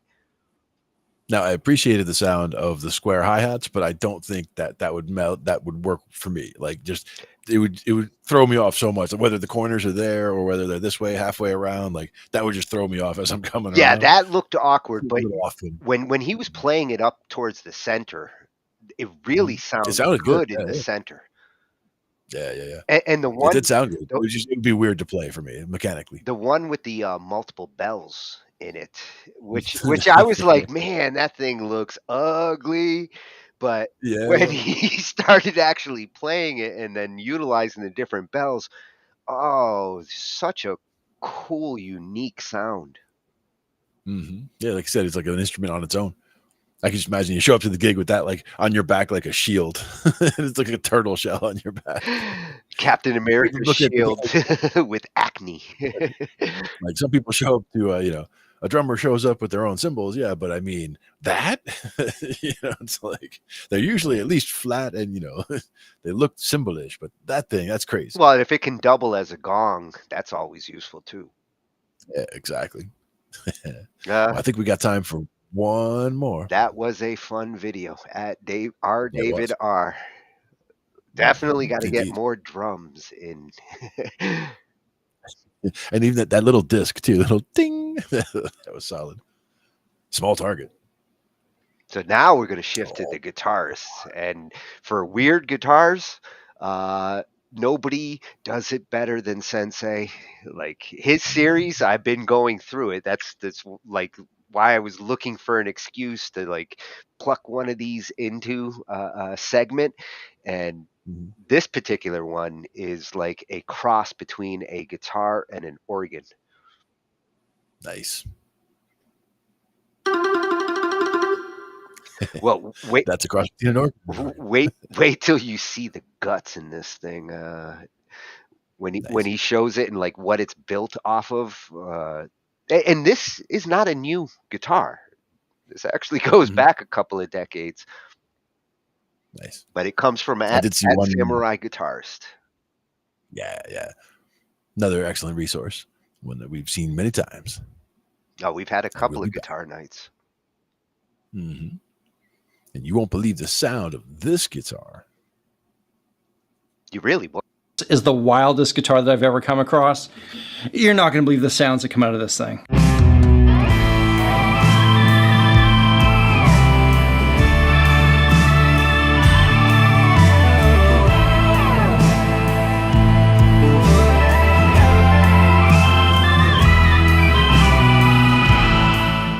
Welcome back for another installment in the world's weirdest guitars. Today we're checking out the MCI B35 Guitorgan, a guitar that's essentially been gutted and turned into a guitar-organ hybrid monstrosity.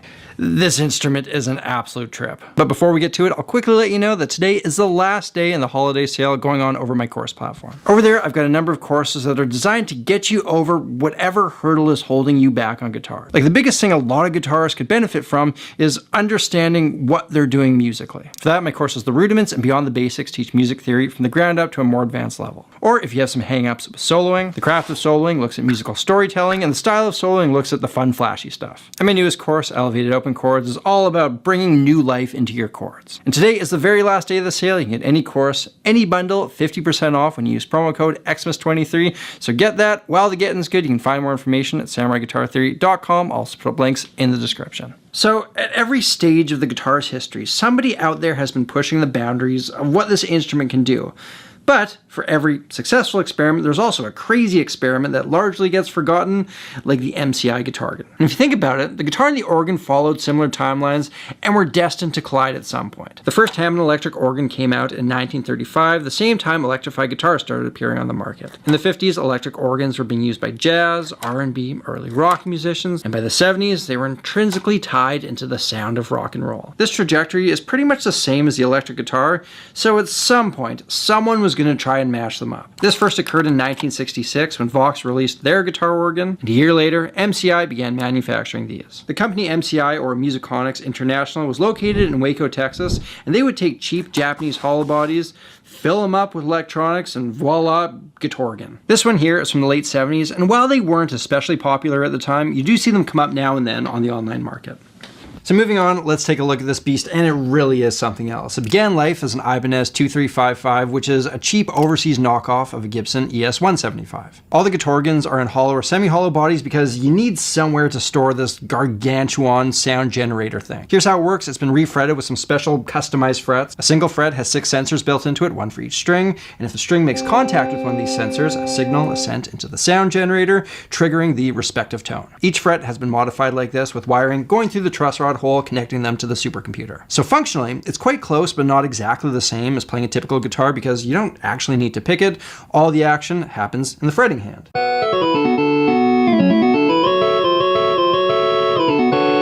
Now I'm finding I still have to pick it anyway. It's just too weird for my brain not to. But what about the open strings? Well, that's what this little button right here is for. It triggers the sound of any string that you're not fretting. So while strumming may look a little weird, you can play those open chords.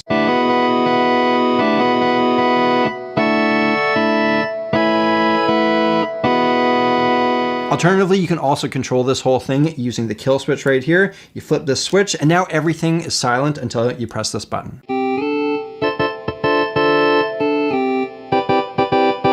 Then moving on to this button here, I'm not sure exactly what it's for, but if you press it, it triggers a tone, so I think it's for tuning, and the tuning happens with a little wheel behind the pickguard. The drawbars here color the tonal qualities, and then our other features are located down here with these buttons. The red buttons give us our instrument emulators. We've got flute, accordion, and vibraphone. Here's how they sound.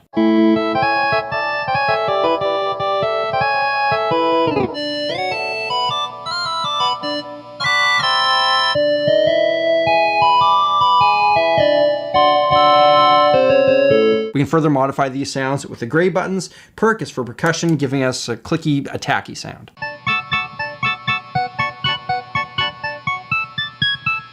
Sus is for sustain, and that makes our notes ring out longer.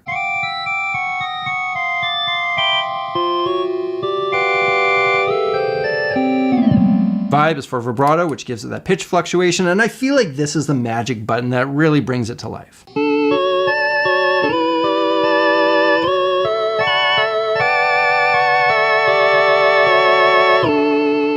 And then we have the octave button, which takes everything down the octave. And then to run this thing, we also need these two very important components. We've got the unique multi-prong cable, which goes from the guitar into this massive stomp box thingy, which I guess is the power supply, as well as a volume pedal. And then it converts the signal into a 1/4-inch cable, which goes into your amp. And so now that you understand how this whole contraption works, let's have some fun with this weird guitar. And as well as being a guitar organ, it also is a fully functioning guitar. Let's see how it sounds if I combine the guitar with the organ sound.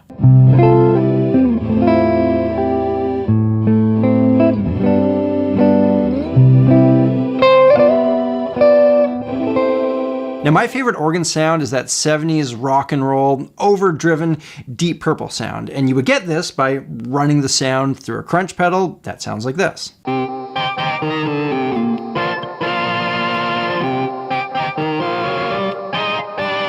Now organs and Leslie spinning speakers go hand in hand, and guess what? I've actually got a spinning speaker system that my dad made, and the way that this works is there's a speaker projecting the sound downwards, and then this spinning baffle pushes the sound in different directions, and when you pair the spinning speaker with the guitar organ, you get something pretty awesome.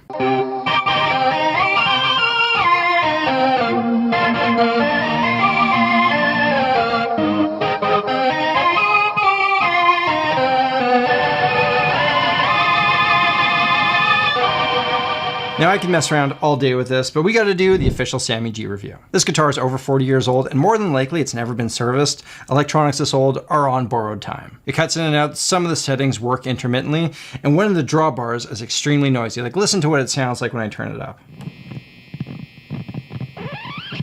I don't trust it. If something were to go wrong, there's no manual, there's no schematics, there's no customer support, because there's no longer a guitar organ company. You're on your own. And if you need new frets, a new cable, a new pedal, this just becomes a real expensive doorstop. However, it is unquestionably a ton of fun to play. There's no latency, and the sounds are actually pretty decent for what it is. There's a learning curve with it. Like, I didn't realize that I'll fret notes before I play them, or I'll fret notes that I'll mute.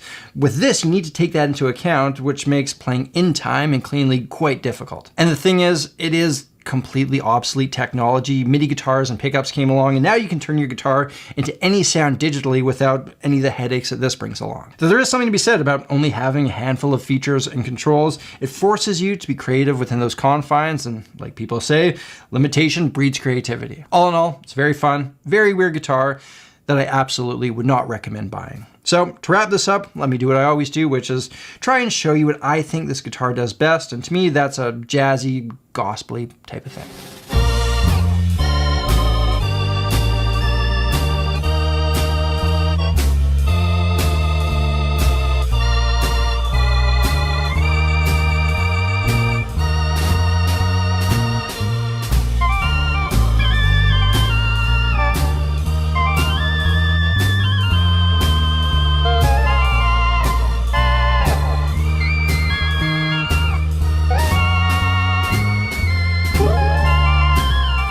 Ladies and gentlemen, there you have it, the MCI B35 Getorgen, another one of the world's weirdest guitars. Remember, today's the last day of the holiday sale over my course platform. You get any course, any bundle, 50% off when you use promo code XMAS23 at checkout. We're not going to be doing a sale like this for quite some time, so get that while the getting's good. Find more information at samuraiguitartheory.com. Links are in the description. And of course, a great way to support the channel is picking up some of that Sammy G merch, like the guitar playing Transformer t-shirt that I've got on right here. Got a bunch of t-shirts, bunch of different designs, all available at shopsamuraiguitarist.com. Thank you all for watching, and of course, look after yourselves, look after each other, look after the planet. I'm Samurai Guitarist, and I'll see you again soon. Damn, he's got some cool t-shirts. Those are some cool Excellent t-shirts. one, as always. I would wear one. Yeah. So would I. And definitely, Oh yeah, I was gonna say a fun instrument. Definitely didn't recommend to buy. Like I said, a lot of different reasons for that. It's like getting an old car. It's like can't quite get the parts for it and all that, but definitely looked fun to play. And it reminded me a little bit. The fretting of it reminded me a little bit of like the Chapman stick, as far as you don't have to fret with one hand and pick with the other. You're just fretting and getting the sounds activated that way. Yeah, and it's cool. It's cool to hear an organ like approached by a guitarist, because the way that you play a guitar with an organ sound gives that really like smooth sound, slides. Mm-hmm. Absolutely. Some of that has to do with the way it's triggering on there, because each fret, as you're sliding up there, you think, as the string makes contact with each additional fret, it's like, changing the note to the next one. And I wonder how the wiring on all that, how reliable it would all be and all that. But that's one of those things that a very unique, interesting instrument to check out. Well, and a good combination with the organ sound. To his advice and point, like nowadays it's nice to know about that for its sound and how you could reproduce that sound with today's MIDI guitars. You just have to do some sound massaging, patch management, layering to get the same sound without like the troublesome old school hardware. Exactly. That's the key. But very cool anyway. and fun to check out. Yeah, he is always a fun channel to go visit. Like these weird guitar videos that he does, like I could go through the whole series. I have to check with him if it would be cool. I would love to do just like a weird guitar night and spotlight like some of the best ones in there. There's so many cool. The last one might have been the first time we actually found him too. He had the MIDI guitar, one of the old Casios from like back in the 80s, which I wanted so bad when they came out. Nice. Yeah. But he covers like any unusual guitar that's ever come out. Somehow he gets his hands on them. Nice. Yeah, that's good. Got to be able to have access. Having a solid channel like that definitely helps out. And good resource for everybody. For guitarists who are looking to expand, their skills, his lessons and his videos on technique surpass most YouTube guitar channels at Samurai Guitarist. Yep, an excellent approach. The sensei. Thank you, sensei. And I think we're going to call it there for tonight. Always a pleasure. Another evening of talking shh IT with Glenn and Tony. Thanks, everybody. Good night, everybody. Catch y'all next time.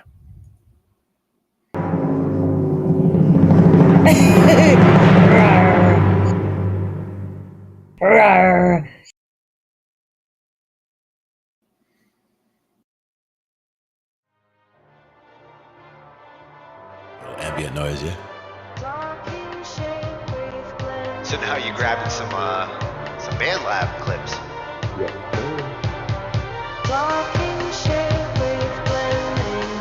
Now for me, that would also be something where I would use like volume automation and like bring that from the bottom, like bring it in and then bring it back out. And these are the kinds of sounds you can stretch.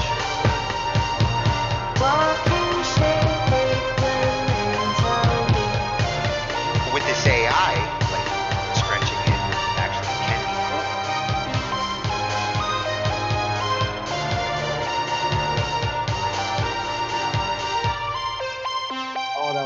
perfect for the interlude too. Ends it right in the I right didn't spot. even notice 40. Talkin shit with Glenn and Tony.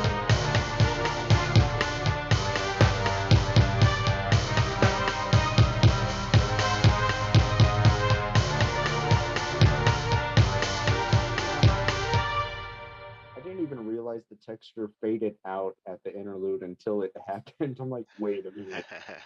Sometimes you just, it was just meant to be that way.